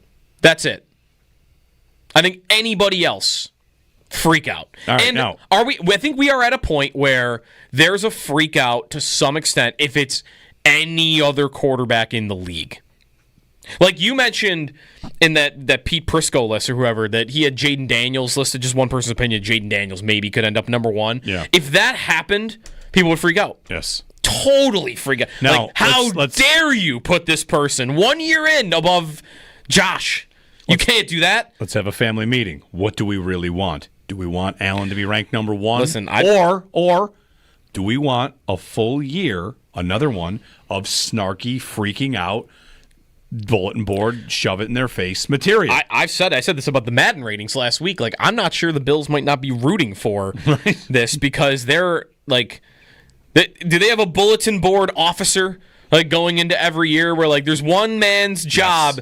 Yes. It was just to find everything said, all the media, all video games, everything. Find me players talking. Find me all the bulletin board material that you can, so I can put it up in the locker room to fire these guys up. And right now, there's nothing. What is it? They're the Super Bowl favorites. They're favored in every game. They are favored in every game. Allen won MVP. Yep. I got a couple of people in the lab, like Sam Monson did this, and somebody else. Like he's the best quarterback in the league the last couple of days. Like it's right now, it's your Madden rating on its own. They're on an island. If you get Allen to be like number 7. And he's behind both Lamar and Mahomes and like Jaden Daniels. I'm telling you, there's somebody in that Bills front office just licking their chops. like, yes, the Bills are down there thinking, baby, like, give me that board. Let's go. Come on, NFL Top 100. Put Justin Herbert ahead of Allen. Give it to us. Right. Because they are not. Where's the doubt coming from right now? They've earned the fact that there's not much doubt at all. Yeah. But anything, really, him being anything but number one amongst the quarterbacks, I think is going to be used as bulletin board material. 803-0550. So excited to find out number 100 and number 99 today. Yeah. The NHL free agency period is competing with the NFL releasing 2 players at a time. 99 and 100 of the top 100 list. Yeah. Tomorrow's 98, 97. By the way, excited. Don't you think Jackson is going to be ahead of him? Did he have a better year or no? He had a better statistical year. That's debatable. I don't know. I don't know when the players vote. Do they vote in March or do they vote in January? Listen, Allen, we've also mentioned this. Allen is a trash talker. Why did he get rated the most overrated player in the league last year? 2 reasons. 1, only 7 people voted, basically. Or was it 11? I think it was 11 players voted him. It was such a small pool. And 2, Allen talks, you know what, all the time. And there would be people in the league that would know he's unbelievable and not vote him high anyway because they just hate the guy. Who's that Dolphins linebacker last year that Josh... David Long? David Long. Yeah. Allen looked at the back of his jersey as to say, who are you? Who was talking on the field? Who is this? David Long is probably not putting Allen high because he probably hates Josh Allen. Yeah. 803-0550, our phone number 1-888-550-2550. Jeremy and Joe on a beautiful, beautiful Monday morning. Give us a ring if you'd like. We're hanging out till 10 o'clock on the Northtown Automotive Extra Point Show here on WGR.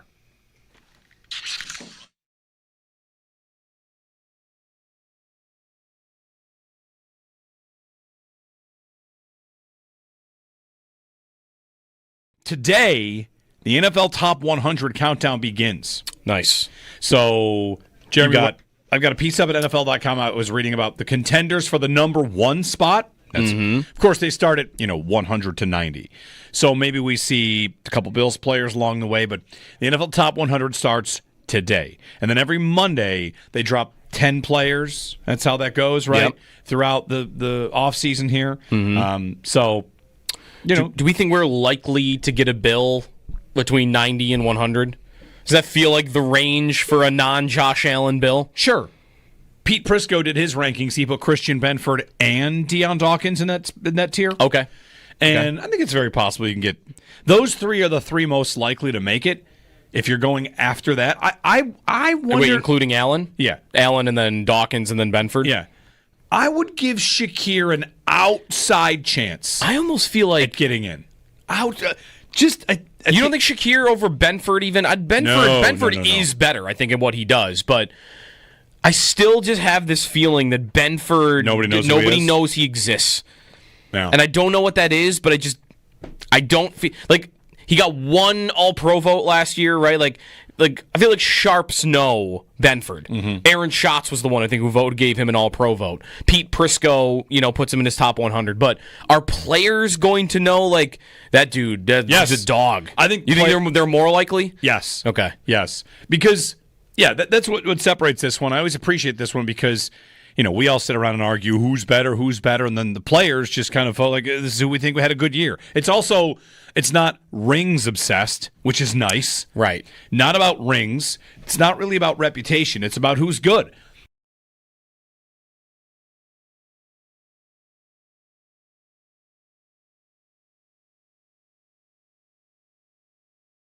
I've been hearing this team say we got to be tough to play against for more than a decade. The entirety of the drought, it's been about how we got to be tough to play against. And they never are. They never are.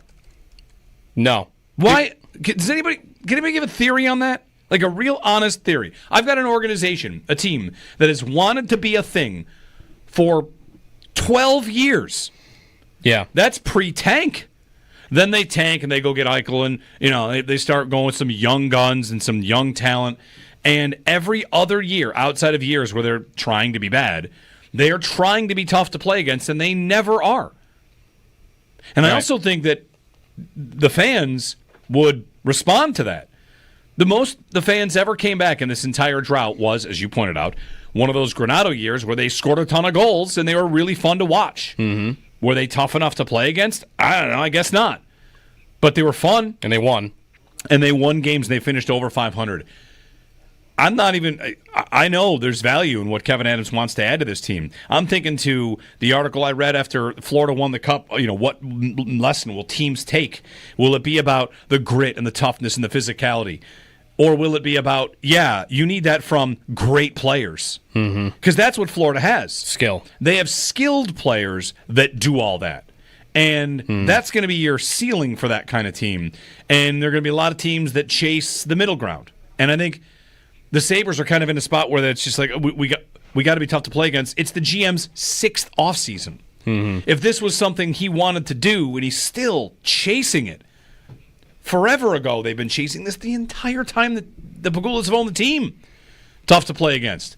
2025, we got to be tough to play against. Yeah. 2024 was the same message. Yeah. And they let their best player lay on the ice without his helmet off and did nothing about it. Right. Not that that's quite the same thing. It's part of it. It is a part of it.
Hey, everybody. Jeremy and Joe, good morning. Joe's going out to play some golf today. It's going to be hot. A real feel of 97 from what I just looked at. Where you're playing? Yeah. Wow. Stay hydrated. A little closer to Rochester, but yeah, it's going to be a warm one. High today here in Buffalo of 85. Okay. Already feels like 82, 5 above the real feel. Okay. Training camp approaches. It's going to be we quick. are a little over 3 weeks. 24 days away. 24 days? Yep. Going to get here quick. Yeah. And then, you know what gets really quick, too? I think the Hall of Fame game is in July this year. Like, preseason starts early. Maybe July. Maybe it's a month from today is the Hall of Fame game. Not that everyone's super dialed into that in the first place, but the games get rolling pretty quickly after that. Yeah. Wimbledon underway. Thank goodness. There was nothing this weekend. I tried to watch a little bit of the Club World Cup, but didn't you watch? It was 4-0 PSG over Inter Miami. I'm like, oh, this is dumb. Yeah, that was in the first half. You didn't watch the Rocket Classic? I didn't get to see a lot of the Rocket Classic. No, okay. I saw a good chunk of it.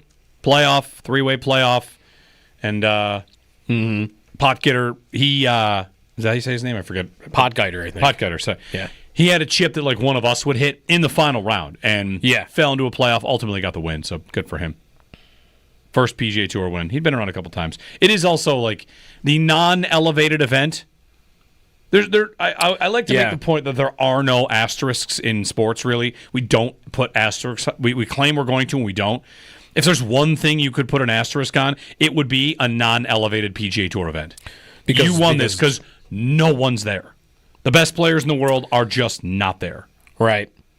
The purse is half of the week before. Yeah, like I just opened the full leaderboard and like nobody. The only guy I could even bet would be like top 20 in the world is Morikawa. Every other name I see is it was not a strong field at all. You know, all due respect to him, he's a young player, he's a good player, he's probably going to win a bunch in his future, but you just show up. I'm trying to think of like the right thing here. Like, it's not a COVID season. It's nobody's there. But whatever, it's still golf. Good shots were hit. Putts were made. All right, we'll get a break in 803-0550, 1-888-550-2550. Jeremy and Joe here on WGR.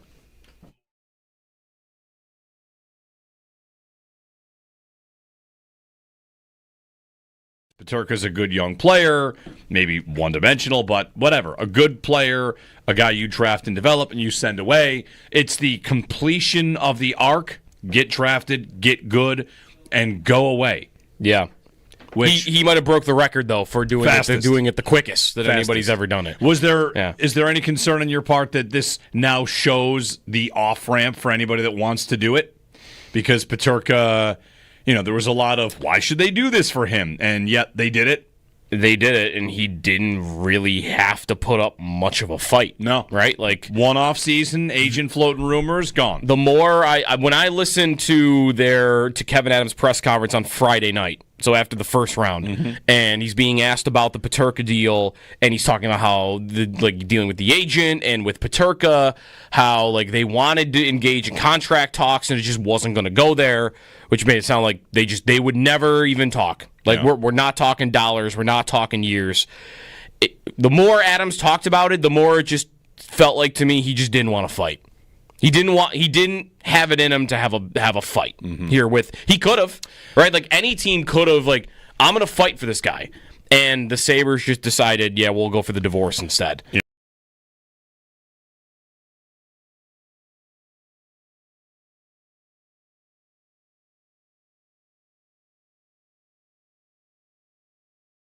So now the question becomes, what will the biggest addition they make this offseason be? Will it be Kesselring? Is your big move, your signature move for the offseason, the big piece you got is part of a 2 guys came in, 1 guy left? Mm-hmm.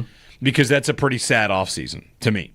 That's pretty sad. Are they going to approach goalie? A serious team looks for goalie help, looks for veteran goalie help. Maybe they sign Jake Allen. If they were to do that, 3 years, 15 for Jake Allen, it might be a bet on an aging player. But at least it would be, all right, they are committed to, we need some saves. Mm-hmm. Dang it, right? Yeah. But I don't know any of it. And I wrote this down, and whatever, it sounds harsh, it probably is harsh. As I'm watching their trades and watching their draft and watching what they're doing, I see players moved and players re-signed. That was a part of the Bills' offseason, right? The Bills had a relatively pedestrian offseason. The big part was signing their own guys that are good. Mm-hmm. So you'd point to, well, yeah, sure, here's the draft and here's free agency, but we also locked up 4 players we like a lot. All right, that's a busy offseason. That's a good job. I mean, the Sabres don't have extensions anybody's really happy about right now. Jack Quinn. Okay? Jack Quinn. Of the Quinn Cousins Peterka line, Quinn's the one that stays.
NHL draft was this weekend. Sabres added some big defensemen. One at number 9 overall, Radim Murtka from Czechia, 6'6". You can read all about him and the rest of the Sabre draft picks at WGR550.com. They also pick up 6'3", 26-year-old defenseman Connor Timmins from Pittsburgh. Cost them Connor Clifton and a second-round pick to acquire Timmins, who likely penciled in on the third pair to start the year. Jack Quinn signed an extension, 2 years, $3.3 million. Ryan McLeod is the big RFA signing to watch. Sabres have $21 million in space heading into free agency tomorrow.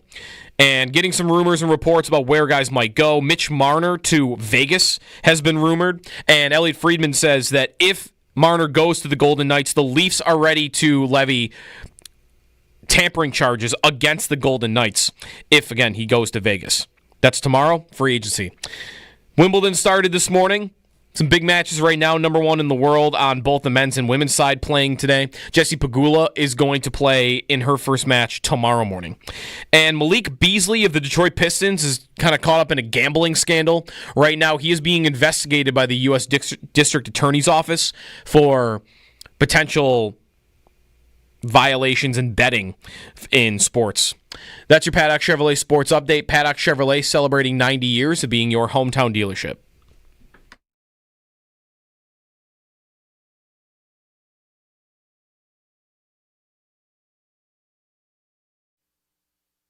We are willing to use all of our resources and stupidity to give one minor league baseball team a total rebrand. We will give you a new team name, a new mascot. We will even throw you a theme night. It will be personalized and it will be bespoke. I promise. We will put just as much time, energy, and research into this as we do into exposing the dark underbelly of America's criminal justice system. Arguably more. And we will do this in the spirit of your team, city, and the league to which you belong. So that was John Oliver. Last week tonight, they offered minor league baseball. Hey, we'll do your team. And a lot of teams said, do us. And they picked Erie, the Erie Seawolves. Erie Seawolves. And we have the that's a pretty cool team name. Well, they're not near the sea. Okay, that's a good point. Right. If it was like the Lake Wolves. Maybe. Okay. So new branding. Josh said it's out. The new branding is out. I have not seen it. You've not seen it? Nope, I have not seen it. Owen, have you seen it? No? All right, Josh. Hit us. What do we got? They are now, for an alternate identity, the Erie Moon Mammoths. Moon Mammoths. And there's a story behind it. Okay. A very good story. Ready. So, in 1991, a scuba diver named George Moon was combing the depths of Lake Pleasant in Erie County, Pennsylvania. When he broke the surface, he was carrying with him an almost 3-foot-long bone. He had no idea what it was, keeps combing, and it turns out he finds 80% of a skeleton of a mammoth, including both tusks. Wow. So then it became known as Moon Mammoth. So, Moon Mammoths. The Moon Mammoth. And the logo. The logo is a mammoth, like a cartoon mammoth with a space helmet on. But apparently, though, it's only an alternate identity. It's not going to be their new brand. It's just there'll be theme nights, and every once in a while, they'll be called the Moon Mammoths. Yeah. Interesting. Moon Mammoths. Better than Kraken. John Oliver came on stage with a big purple-looking mammoth mascot, I guess, too. Is this not a little bit of a miss because we just had a sports team name itself the Mammoth? That's tough. But this at least has a cool story. I agree. I don't disagree. I think it's. But the last team to get a name was the Mammoth. And they just threw the word moon in front of it. And now we have a second Mammoth team? I just like the idea of them doing anything like space-related. Yep. So I like it. But yeah, you're right. But it's only space-related because the guy's name was Moon. Yeah, but I don't even need to know that. The Moon Mammoth. Honestly, I kind of like it more without the story. If they randomly got to Moon Mammoths, I think I would appreciate it more. Like in some sort of name generator? Yeah. Well, I don't know. Not right. like some. I still want a human in a creative room doing it. Let's put it through the test. Every team name needs to pass the test. Okay. What do we shorten it to? What are we calling them? Sabes. The M&Ms. M&Ms isn't shorter. Right? M&Ms. It's 3 syllables. Moon Mammoths. That's 3 syllables. We got to shorten this puppy. The mammers? The moon mammers? The mams? The mams? The moon mams? The moomas? The moths? Space mams. I think it fails the nickname test. What do we call them? M&M's isn't bad. Space Mams is pretty good, too. Space Mams. I don't mind that one. Space Mams. You like M&M's? No, it's the same number. It's not shorter. Yeah, it is. The M's. Ready? Let's say them at the same time. Okay, 1, 2, 3. Moon Mammoths. Wait. Oh, you say M&M's. Okay. 1, 2, 3. Moon Mammoths. I think I finished like a hair, a tick earlier. It's not shorter. I need the syllables cut down. What do they call? How about the Moons? What do they call the Pittsburgh Pirates? The Bucks, or the Buccos? Bucks. What do you call the Buccaneers? The Bucks. What do you call? I mean, any team. Usually, you have to shorten it. Usually. Mams. That's my test. Mams is really the only thing you could do that with. The Mams. Yeah. Want your first sticker shock of free agency if you want it? Just to kind of here's a little evidence that every player tomorrow is going to get more money than you think in the NHL. Want to know what Henry Jokiharju just signed for in Boston? Ooh, here we go. $4 million? Not quite. Okay. 3 years, $3 million per year. Yeah. Same number that we just, people reacted to with Jack Quinn. $3 million a year for Jokiharju. That sounds like double, at least, of what he should get. That's going to be every player that signs between now and tomorrow. And after that. So get ready for it. There's no such thing as an overpayment. I'm saying any 2-3 year deal, there's no such thing as an overpayment. They have to. I don't want to go all in on something so desperate, but they have to sign Jake Allen. Right? Don't they have to sign Jake Allen? Anybody out there like, hey, the NHL still exists. There are goalies out there. Jake Allen's like the best goalie on the free agent market. I was just looking. I'm not here to tell you it's the best idea on earth, but they just can't go into another year of we have all the faith in the world in UPL and Devin Levi. No. If you're a real team here, you're a real team. And it's kind of what I said earlier, where I'm watching other teams attempt to be good to really good, not hyper focused on a little bit better play in front of our goalie. We go right shot defenseman. We'll give up an awesome young player that scores a bunch. Maybe awesome is saying too much. It is always funny to me how one-dimensional. What does one-dimensional mean? Only scores? Oh, yeah. It doesn't mean only defends. This is such It a does pet not peeve. mean only defends. A guy that goes out there and skates and never scores a goal in his life is never referred to as one-dimensional. No, they always. This was a pet peeve of mine. I was thinking about this the other day. All the players that play on a fourth line that have never scored more than like 5 goals in their career that have been called two-way forwards. Right. What's the second way? They, I don't know what they could defend. They are a one-way forward. Yeah. Like, what is Sam Lafferty? Definitely not. He's a one-way forward. He's a one-dimensional player. And nobody will ever call him that. Right. It's only a scorer that gets called one-dimensional. That's true. Yeah, terrible. By the way, you want Jake Allen, and you mentioned the goalie part. Matt Larkin, I was just looking at his free agent rankings for tomorrow, and Allen is the only goalie in his top 25 players for tomorrow. So go give him $6 million a year. He's it. You could trade for a guy. It really kind of stinks they didn't make that John Gibson trade, huh? The Gibson trade, I guess he could have said no to it. It was a second and a fourth, which is on my, the Jimmy Johnson trade. Is that a can of soup? I gotta go ahead and put out a full-on trade value chart. I've done, where one of them is a rebate for dish soap and one of them is a jar of olives. But let's do the Jimmy Johnson trade value chart, okay? Imagine if you tried to do this for the NHL. It would be first pick, 1 million points. Second pick, 500,000 points. Third pick, 100,000 points. And by the time you got to like the 24th pick of the first round, we'd be at 110. 120 points. You could try to offer 30 years of first round picks in the 20s for one number one pick, and that team would tell you to buzz off. Kick rocks. No way.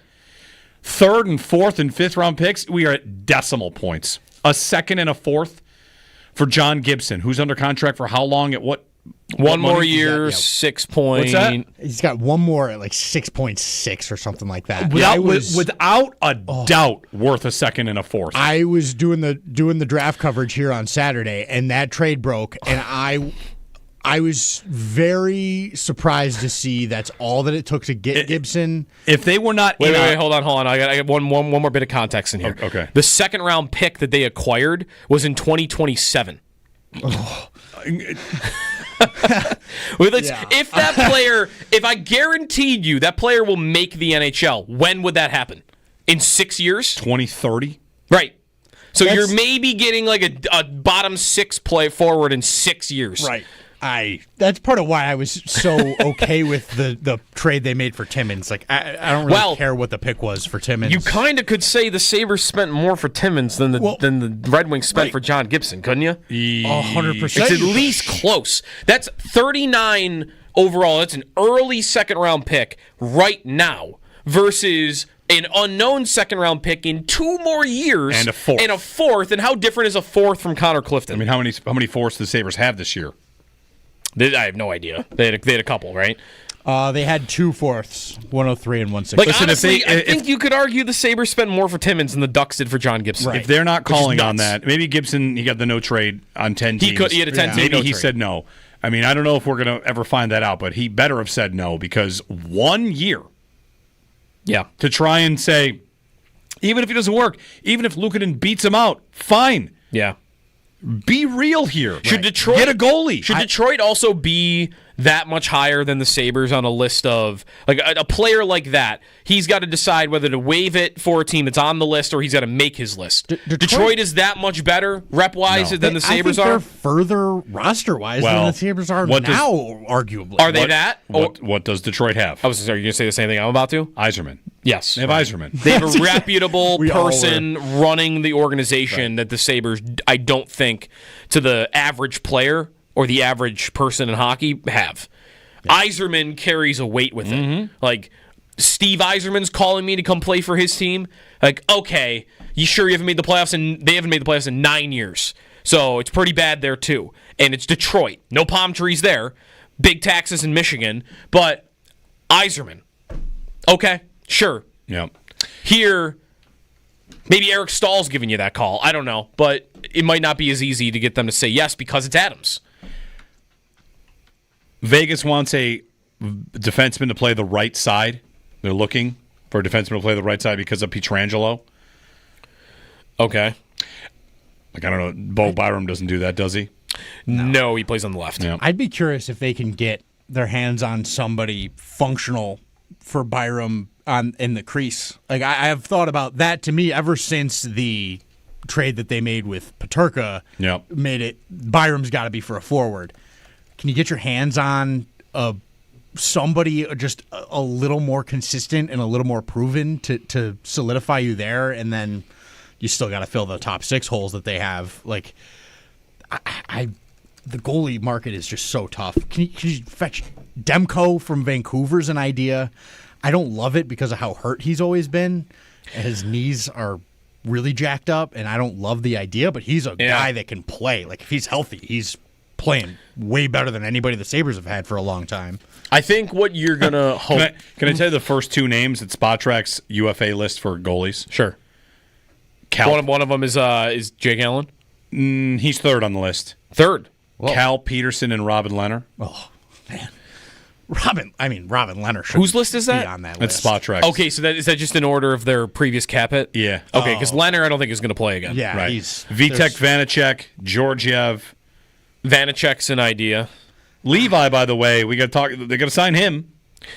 That, and by the way, that might be more than people are expecting that to be. Yep. I think a lot of people are thinking that that's going to be some $1 million deal. I'll bet you he's at 2.5. And there's Reimer sitting right there. I think what you're headed for. I think Demko, great name. I've wanted him for 2 years. Hallebuck, Ottinger, like these crazy ideas that will come up when maybe everything's not so rosy with their team. Gibson before that. Like, these are big ideas. I don't think I'd love it. I'm not expecting it. No. The most I'd be expecting in net, and I could get behind this to some degree, is maybe like Jake Allen. This was Jake Allen in New Jersey last year. Yeah. Like, they are going to go get somebody's backup that had this is kind of like Eric Comrie a couple years ago, isn't it? Mm-hmm. They're going to go get somebody's backup that had good numbers, but didn't play a lot. And they're going to put him in there with UPL. And, like, if you earn more time, the starting job is open. Somebody go take it. And that's going to be a guy that probably isn't going to move the meter much. Exactly. Like, are they going to go trade for Connor Ingram from that's Utah again? I guess they could have done that already.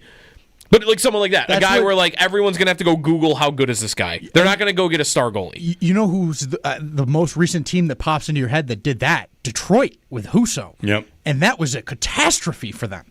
And they had to go do this Gibson thing to make up for that because they have been But you want to talk about not getting saves? They've been. But it's important to point out what did that catastrophe do to them? Nothing. Which they tried. Right. It didn't work, and they just tried again. Yeah. Instead of just having all the faith in a guy that had 50 games that you liked. And sometimes it does work. Like sometimes Aiden Hill in Vegas is one of these. Like there are success stories of you get the backup, put him in a bigger role, and then it ends up working for you. Because beyond that, I'm looking at a list of starting goalies in the league right now. You want to go get somebody else's starting goalie and give him Bo Byram or go give him whatever of value. I had mentioned Swayman last week, and like I don't think he's getting dealt, and his trade protection ends tomorrow. And like, is UC Saros available in Nashville? Like I'm done. I'm already done with goalies. I feel like I could realistically see being traded. Like our caller earlier mentioned Shesterkin. Like nobody's trading Shesterkin. You're not trading for Sorokin. You're not trading for, go try and get I don't think you're trading for Ottinger. Stu Skinner from Edmonton, but like what you want is that a better? How much better of an idea is that? It's so hard with the goaltenders in this league. You might be able to get him for pretty cheap. I would think you probably can. I think you've seen the last of Stuart Skinner in Edmonton. Definitely as a starter, I would hope for them. Just give me any believable idea, to go with Levi and Luukkonen. And Gibson would have represented that in almost the best way of anybody that you could have gotten. Just the feeling of if it's UPL and Levi and that's it, I'm not even thinking about anybody else arriving at the Sabre season. I'm not going to have. It's going to be so hard to build confidence. It's the same as the top 6 thing. Is it possible they don't make the Gibson deal because Levi's not yet signed? And if they make the Gibson deal and they have John Gibson here, which is possible.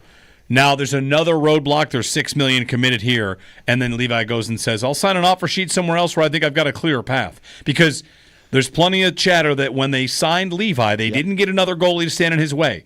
Then Levi came, and then UPL found his way to a 5-year, $25 million contract, and Levi's got to get over top of that eventually. Mm-hmm. So if you brought in Gibson, would Levi think too muddy here? I got to go find a net and then go somewhere else. It's possible. That is continuing to be, in a way, held hostage by your prospect goaltender who has not yet done it at the NHL level. Anything. Oh, I'm not defending it. I wonder if that would be part of it. I think it's possible. I think that definitely would. Jake Allen, because if you're not doing that for Gibson for 1 year, Jake Allen will come to Buffalo 3 years, $15 million. If you sign that, what is Devin Levi going to do? I got 2 guys in front of me making 5 under contract for 3 years at least.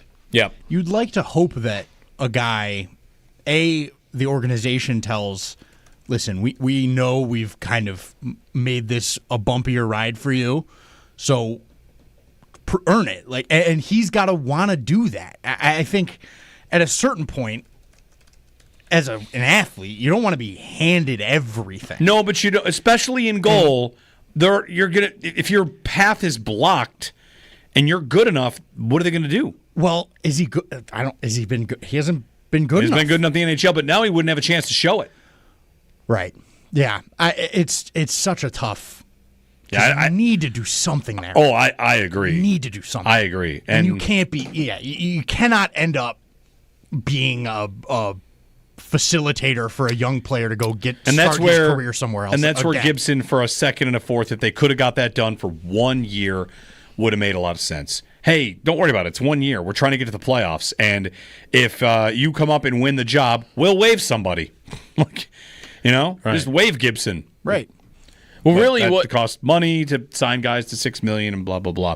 I don't know, but the Levi part of it is whatever. Feels like it's sticky. The problem here, though, as much as it could be Levi, it's also Luukkonen's presence. Right. There was a rumor in April. It was from Friedman, his 32 Thoughts podcast, right after the season ended. He said, quote, there are teams who believe that Luukkonen could be available, that the Sabres are, I don't know if down is the right word, but maybe feel they could have gotten more from him this year. But there are teams with some whispers around the league, the teams who are looking for goaltenders, that he might be the guy that's out there. There's been not a word, I feel like, about him since then. I saw something from Friedman last week that was about him. I'm curious about it, but haven't heard anything. It's not active, but it's, I think, in the same way we're discussing it now, it would make sense for them to get off of him. Because what I'm saying is that, okay, if you value Levi and his potential still to such a high degree that you do not want to see that get away from you, and you feel like you want to give him a chance to grow into an NHL role, but you need to win right now, and you need to be more solid in goal. The idea is maybe not to sign a third guy and then risk Levi signing an offer sheet. If again, this is in the standpoint of you care a lot about keeping him. You might say, well, Luukkonen's the problem.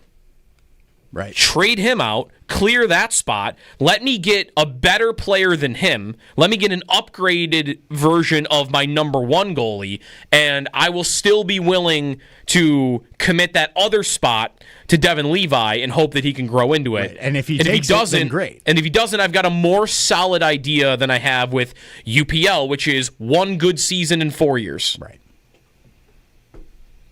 Should I be looking up buyouts for UPL? No. Have I gone too far? I haven't looked, but that might be if they're not buying out Samuelson. I can't imagine they're doing it with Luukkonen. You should be able. Goalies are going to go for not much, but should you be able to get him off your roster if you really want to without buying him out? I feel like you probably should be able to. He's talented enough that somebody would take a flyer on him for some low price. It wouldn't get you much. They're not going to give up on him. They probably shouldn't give up on him. But they also shouldn't they? How does he fit? How does he fit their timeline? He fits because you have the room, and you can just be one of those sports teams where you sign guys, and who wins wins. Just bring in two goalies at $5 million each, and say you're both going to play. Yeah, I think with the league being what it is, when you look at these lists of starting goalies that are all so remarkably similar in terms of impact, don't give up a guy that could be a guy. Yeah. Don't burn a lottery ticket if you haven't scratched it off yet. And I don't know that we've seen all the numbers on that lottery card yet from Luukkonen. 803-0550, 1-888-550-2550. LeBron's back for another year. $53 million. And then my favorite tradition is LeBron announcing, I'm back. I was like, yeah. I'm sorry. No one thought you wouldn't be. No. Remember he did that with the ESPYs last year? He made an announcement, I'm not retiring. It's like, buddy, nobody out here thought you were. It's like he's making the decision, part 2 and part 3. Anyway, yeah. Player option. Let me think. What am I going to do here? Should I play another year of basketball? When he had, by the way, his best numbers in like 10 years. Should I play another year of basketball for $53 million? Yeah, I'm going to do it. I'm going to do it. Uh-huh. Well, good for him. The other thing, there was it from his agent? I don't remember. He hasn't decided yet if this will be the final year or if he'll go multiple more years. You'll know if it's LeBron's last year. There was no question he was going to opt in because don't we all know LeBron enough now that when he goes out, it's going to be the farewell tour? Yeah.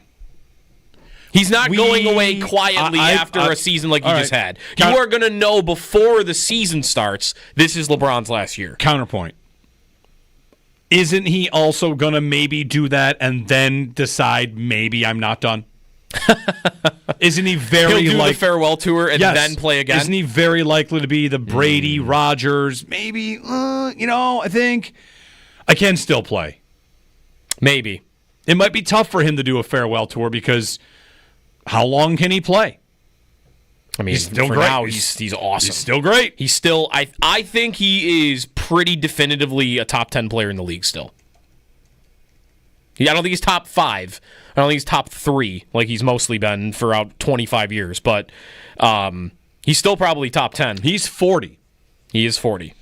When's his last year? Age what? 43? He averaged 24, 8, and 7 and shot 51%. Like, the dude is still unbelievable. Why stop? I mean, the only reason why stop would be he puts an insane amount of effort into keeping his body right, and maybe he just eventually gets tired of it. But maybe not. I mean, he hasn't yet. Did you see the comment from his agent also right after the signing? Kind of weird that he opts in to sign with the Lakers again. He could have become a free agent. He could have made more than $52 million for a year if he decided to go somewhere else. And the agent comes out after he signs and says, quote, he knows the Lakers are building for the future. He understands that, but he values a realistic chance of winning it all. He knows the Lakers are building for the future? Like, didn't he just kind of say, our team's not good enough? Well, like, he opts in, though, so he's not going to go anywhere, with that being said. But it's kind of he wants a realistic chance of winning it all, but he's much more in a stage of his career where if it was all about the championship, he would be going somewhere else. Yeah, so I'm reading more of the comment here. We understand the difficulty of winning now while preparing for the future. We do want to evaluate what's best for LeBron at this stage. He wants to make every season he's left count. The Lakers understand that. So he's basically telling them, like, I'm really hoping you go in on it. Like, that we go in here. Because league executives think it's a precursor to a trade request. I'm in, here's the salary, and then trade me. That's the only thing weird about that is he could have just been a free agent. If he declines the player option, right, he's a free agent, and he gets the same money, probably more. So, I guess that's possible. It would be a precursor to he wants to see for a few more months, what is it like playing with Luka? How good can we be? And then if that doesn't work, then you get the trade request. But he's not leaving Los Angeles, is the other thing. I'd be stunned by that. I mean, I'm seeing Mavericks. What if the other part of the deal was you get LeBron back in a year? Mm-hmm. There was a report, really, really quick on this. Nico Harrison, the Mavericks GM, who's like the most criticized GM probably in sports history in the last 6 months. There was a report that they gave Kyrie Irving, like, what was the number? $60 million more than on the total number off a torn ACL than people thought he'd get because the GM just knew, I can't lose this guy. I'm already fire Nico chance at the draft party when they're picking number 1 overall. I can't lose the other superstar. So anyways. 803-0550. LeBron has a no-trade clause. He's 50 games from breaking Robert Parrish's record for most career regular season games. Okay. Next season, he ties Vince Carter for the most seasons played in NBA history. Okay. He'll do that too? Yeah. I mean, listen, the best thing that could still happen is to get him and Steph to play together 1 year. That's all I want. That's all I want in sports outside of, like, the Super Bowl and maybe a playoff. Is Steph and LeBron to play together? Yes. It'd be incredible. The Warriors inquired about him in February of 2024. They wanted to do it. Yep. Get those two to play together. All right, we're going to break in 803-0550. Dan, if you can hang with us, we'll get your call on the other side here on WGR.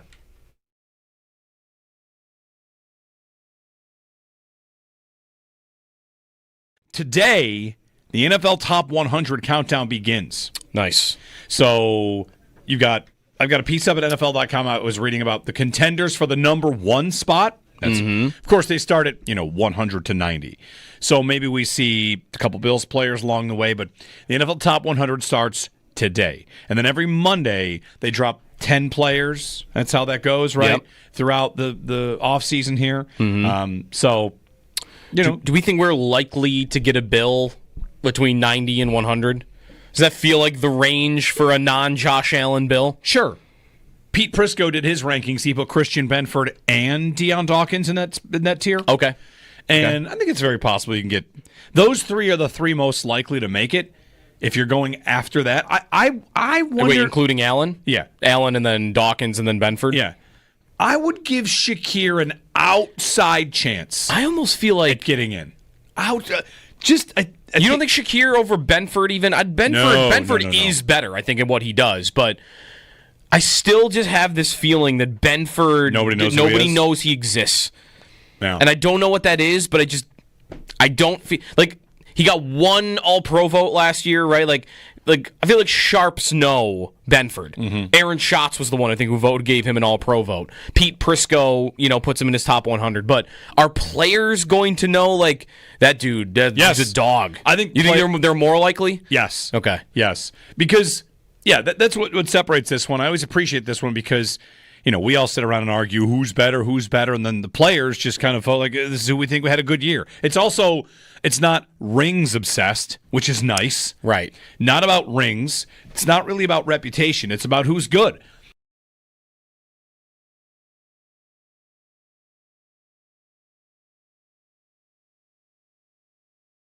I've been hearing this team say we got to be tough to play against for more than a decade. The entirety of the drought, it's been about how we got to be tough to play against. And they never are. They never are. No. Why? Can anybody give a theory on that? Like a real honest theory. I've got an organization, a team, that has wanted to be a thing for 12 years. Yeah. That's pre-tank. Then they tank and they go get Eichel and, they start going with some young guns and some young talent. And every other year, outside of years where they're trying to be bad, they are trying to be tough to play against, and they never are. And I also think that the fans would respond to that. The most the fans ever came back in this entire drought was, as you pointed out, one of those Granato years where they scored a ton of goals and they were really fun to watch. Mm-hmm. Were they tough enough to play against? I don't know. I guess not. But they were fun. And they won. And they won games and they finished over 500. I'm not even – I know there's value in what Kevin Adams wants to add to this team. I'm thinking to the article I read after Florida won the Cup, what lesson will teams take? Will it be about the grit and the toughness and the physicality? Or will it be about, you need that from great players? Because that's what Florida has. Skill. They have skilled players that do all that. And that's going to be your ceiling for that kind of team. And there are going to be a lot of teams that chase the middle ground. And I think – the Sabres are kind of in a spot where it's just like we got to be tough to play against. It's the GM's 6th offseason. If this was something he wanted to do and he's still chasing it, forever ago they've been chasing this the entire time that the Pagulas have owned the team. Tough to play against. 2025, we got to be tough to play against. Yeah. 2024 was the same message. Yeah.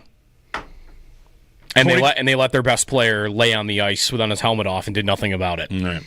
Not that that's quite the same thing. It's part of it. It is a part of it.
What someone said to me is all of a sudden, you look at that Buffalo defense, you got Deline Byram, you got Power Kesselring, and you got Samuelson, Bernard Docker. That could be, in theory, a real strength of their team. And again, the Sabres might not feel the same way, but this was an executive on another team. He was looking at it and saying, that's not a bad defense. If Buffalo isn't crazy about the offers for Byram, maybe you start the season with them. Could do a lot worse than what you got there.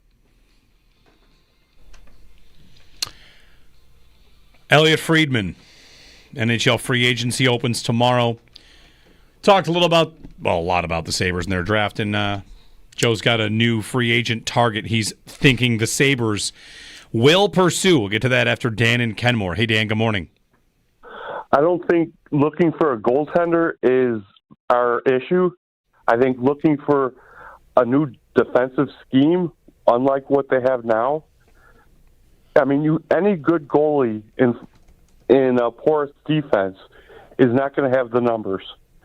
I don't care what league or anything you're talking about, but if they get a new defensive scheme, I think that would make the goaltending look so much better. So it might make the goals against look better if they give up fewer chances. I don't think anybody disputes that. But it depends what you want here. Do you want goals save above expected? And the other thing is, give me the saves that an average goalie would give me in the same environment. Right. Like, Dan, I don't think we're disagreeing with you, but the idea is why are we picking one of the two? Real teams try to get better at all. Real teams are going after everything. Goals save above expected per 60 minutes. You want that from moneypuck.com.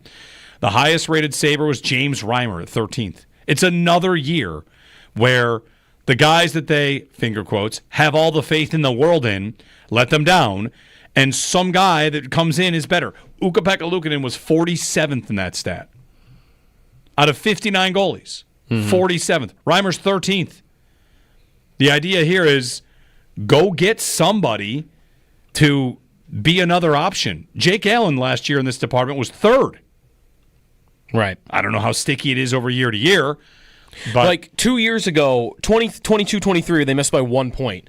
If they had saves that year, they make it. Yeah, and I don't even need a ton of saves. I didn't need a guy with a 920 save percentage that his numbers are through the roof. Give me 901, 902. Because, yes, the goalie's job that year, with them playing so up and down the ice, taking a lot of chances, giving up a lot, the goalie's job was harder. But that just means you're asking more of them. And if you can get league average level play in those environments, sure, the stats are going to look worse, but I can still win that way. And now I'm at a point where, okay, the defensive scheme should be different. What does that mean? Am I firing Lindy Ruff? Because their defense core, Friedman just went through it. On paper, it looks pretty good. So he said a strength of their team, which it's a strength of their team only because the other two are weaknesses. That's right. That's a way to say strength of their team. Yes. I don't. Is that a Stanley Cup winning defense? No. No, not without the other stuff. Do they have a top 10 blue line in the league right now? They might. They might actually have a top 10 blue line in the league. But what does it matter if I'm bottom 5 in goaltending and bottom 10 with my forwards? Are they bottom 10 in forwards? They do score. Right now, it's a weird one because they do score, and they did just have a season where they score. But you look at their lineup, and that's because Peterka's off it, and you got the Cousins for Norris and you swap. just don't know about Norris. I've just got so many pieces. I think right now, and keep in mind, I thought they'd have trouble scoring last year, and that was definitely wrong. I look at their lineup right now and think, yeah, they're probably going to have trouble scoring goals.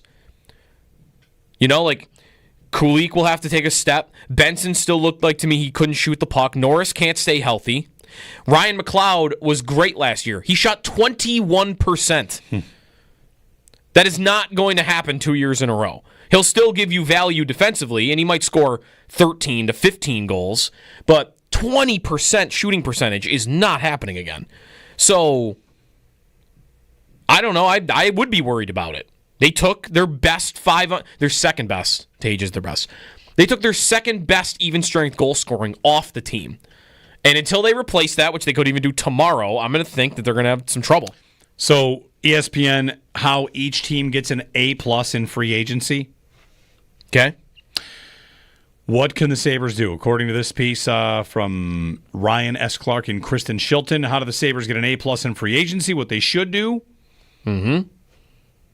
They should extend Tuck, but the question of how to wring more consistency out of the lineup next season, he should target free agents who can bring that. Mason Appleton or Connor Brown could fill out the Sabres' bottom six nicely and give them much-needed depth. We'll spend our life talking about the bottom six. Real quick, their bottom six is done. Wait, here are their bottom six forwards. And get ready for it. There are more than six. You tell me if I'm wrong in calling these guys bottom six right now. Jason Zucker, Jack Quinn, Ryan McLeod, Josh Doan, Jordan Greenway, Peyton Krebs, Beck Malenstein, Sam Lafferty. There's 9. I didn't even include Benson. I mean, I guess you'd put that's 8, you'd put Zucker in the top 6. You might not want to, but he's in the top 6. Still down to 7. All right. Greenway gets top 6 minutes, does he not? They can't all. Zucker, Benson, Greenway. I only got 2 of those 3 at most is doing, and that's if I don't sign a guy in the top 6 or don't trade Byram for one of them. Yeah. So, no offense to whoever's writing that, but I think their bottom 6 is totally done. Quick thing on the Browns. The Browns got new stadium, right? Yeah, well, it's moving forward. Okay. It looks like it might happen that the Browns stadium funding was included in the budget. So they've gotten permission. Brook Park is where they're going to want to build. There's a law that still has to change. Because this is outside Cleveland, and they're not technically supposed to leave Cleveland without permission. So the Ohio State legislature is contemplating changes to a code. It's known as the Art Modell Law. The Browns and the city of Cleveland have sued each other in different courts. Where's this going? What I'm getting to is it's closer and closer, I think, to the Browns going to Brook Park and building a giant indoor dome right next to the Cleveland airport. It's very close to the airport. The Haslam Sports Group says they'll commit this amount of money if the state commits this amount of money, and I think the budget passed, so a step has been taken towards a Browns indoor stadium. And whenever the outdoor-indoor stadium controversy or conversation comes up, you have one of two, stumbling here, I apologize, responses. One is the Bills fans that wanted a dome, seeing Cleveland's dome, getting mad, getting jealous of it, and saying, look at what Cleveland has, and our dump is going to be useless for however many months of the year. Yeah. I'm on the other side, which is to say Cleveland's going inside soft. Soft. Enjoy that, Browns. Mm-hmm. I see another stadium in the Northeast going indoors. I think, thank goodness the Bills left the roof off. Thank goodness it's just a canopy, and we're going to be sitting outside in the new stadium. I get more convinced every day that I would hate a dome. Hate it. Hate it. I would hate it. I'm glad we're going to get everything else you get with that dome, except it will be an outdoor event. It'll be football. And they're starting to do public tours. That's going to start happening soon. Mm-hmm. So, yeah, I like where they ended up. Yep, me too. People are going to, I think, ultimately love the stadium. Yeah, and I don't know if this is fully true, but I was talking with a friend at this wedding this weekend who just got his season tickets and his PSLs. And sorry, the public tours are not of the new one; they're the old one. If you want to do gotcha. That. I guess, yeah. But he just got his PSLs and seasons, and he actually was down lower this go round. He's moving up, and he's going to be like up on the highest deck because he knows like you're right on top of the field, right? And we were debating because we've done the tour and read a lot of things about the stadium, and he heard a lot of things about the stadium and asked questions. And I don't know, his takeaway was kind of, from where I'm sitting, I almost feel like I'm sitting in a dome. In a dome. I'm sitting indoors. You're going to be so covered. Because I am covered by a lot, and like the wind confusion and whatever. Like I said the same thing. I think you're right. I think you are going to have no problems. Yep. Like, sure, if you're way down like at field level, and that has its own amenities and its own perks, yeah, if it's a rainy day, you have covered spaces to go to. Right? If you're in your seats, you could still get wet, but you have a backup plan. Yep. But I'm like, you're basically sitting in a dome. but you can maybe still see the sun. Yeah, you sit up under a roof watching it rain in a game that Blue sky. you're attending, and it's not raining on you. Right. Yeah. I will say this too. Maybe Cleveland will do this. Domes. There are a lot of domes that just always come off to me as like just dark and depressing. You know, like I don't like the vibe as much. Toronto always seems like this to me. And when I see games in St. Louis or the Georgia Dome, I don't know. It just doesn't feel the same as Minnesota, right? Which is a dome, A lot of natural light. Give me it's so much natural light. SoFi. Yeah, SoFi is like that. Like Vegas. If I were in Cleveland and I knew they're doing indoor, I'd be begging, please give me like all that natural light. Give me glass outside. But to me, I think what the Bills ended up doing was kind of perfect. Yep. All right, we'll get a break in and get some more of your phone calls. So Extendo Sports, Northtown Automotive Extra Point Show coming up top of the hour as well here on WGR.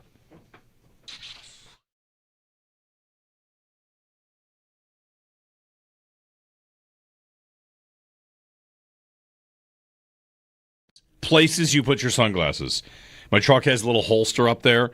Every once in a while I'll think, did I put them up there? That seems like they should just always be up there. They're not. But if they're always up there, that means you take them off every time. You're saying, so driving glasses. Yeah, when you get out of the car, you're going to put them there. What if you need sunglasses for the place you're going to be? You have a second set? Are there two pairs now? We're handing off from one sunglasses to the next? If I'm going somewhere where I'll be wearing sunglasses and I don't want to take the ones out of the car, I will just take different sunglasses, put them on, and I won't even touch the driving sunglasses. Like they will just remain. Like when 4th of July, when I go to the beach, I will wear sunglasses to drive, and I will not I will leave the driving sunglasses up there. They will not move. So you're treating these driving sunglasses almost like it's a spare tire. Like that belongs to the car. Yeah, that belongs to the car. That belongs to the car. All yes. Right. And there are times though where like golf, although I usually don't like wearing sunglasses golfing, if I do want them, and that's the only option, then I will do it and just have to remember to put them back. Yeah. And, sure, there's a time or two where I click the whole song. I forgot to put them back up there. And that's annoying. How many people have just car sunglasses? I think a lot of people. Yeah, you might be right. I think like a designated pair. Yeah. All right. Rather than just like a random... Because then you might have a lot of times where you don't have one, like you're saying. Yeah, true.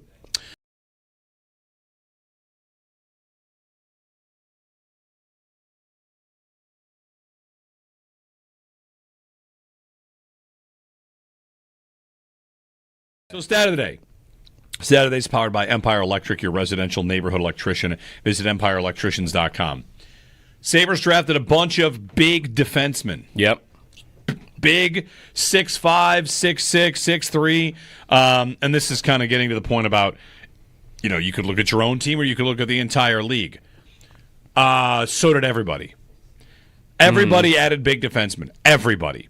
Not a single defenseman was drafted that was under 6 foot. Oh, not one. So disrespectful to the Tobias Enstroms and the I guess Jacob Bryson, who's the best example of this.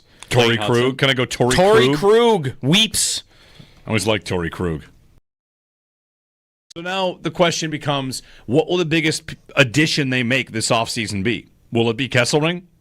Is your big move, your signature move for the offseason, the big piece you got is part of a 2 guys came in, 1 guy left? Mm-hmm.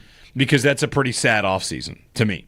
That's pretty sad. Are they going to approach goalie? A serious team looks for goalie help, looks for veteran goalie help. Maybe they sign Jake Allen. If they were to do that, 3 years, 15 for Jake Allen, it might be a bet on an aging player. But at least it would be, all right, they are committed to, we need some saves. Mm-hmm. Dang it, right? Yeah. But I don't know any of it. And I wrote this down, and whatever, it sounds harsh. It probably is harsh.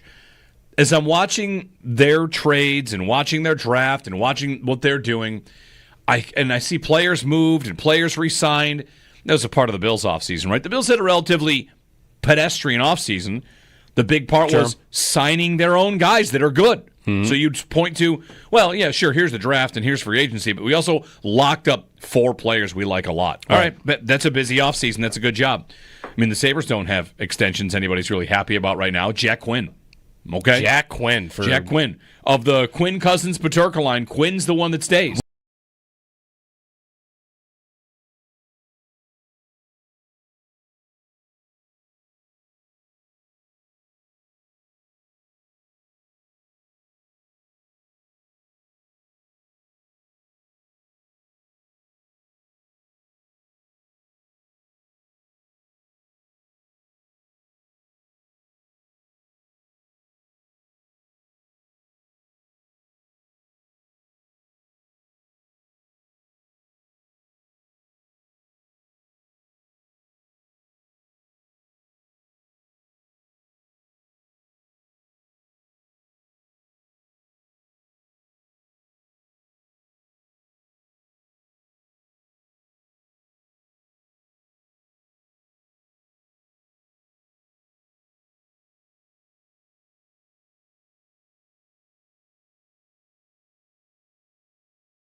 So with the NHL CBA being extended, they have officially eliminated the e-bug in hockey. But sad day. They will be, every team will be hiring a full-time emergency backup goalie who does not count against their roster. Owen? I'm telling you. Let's go. I'm in. I'll do it.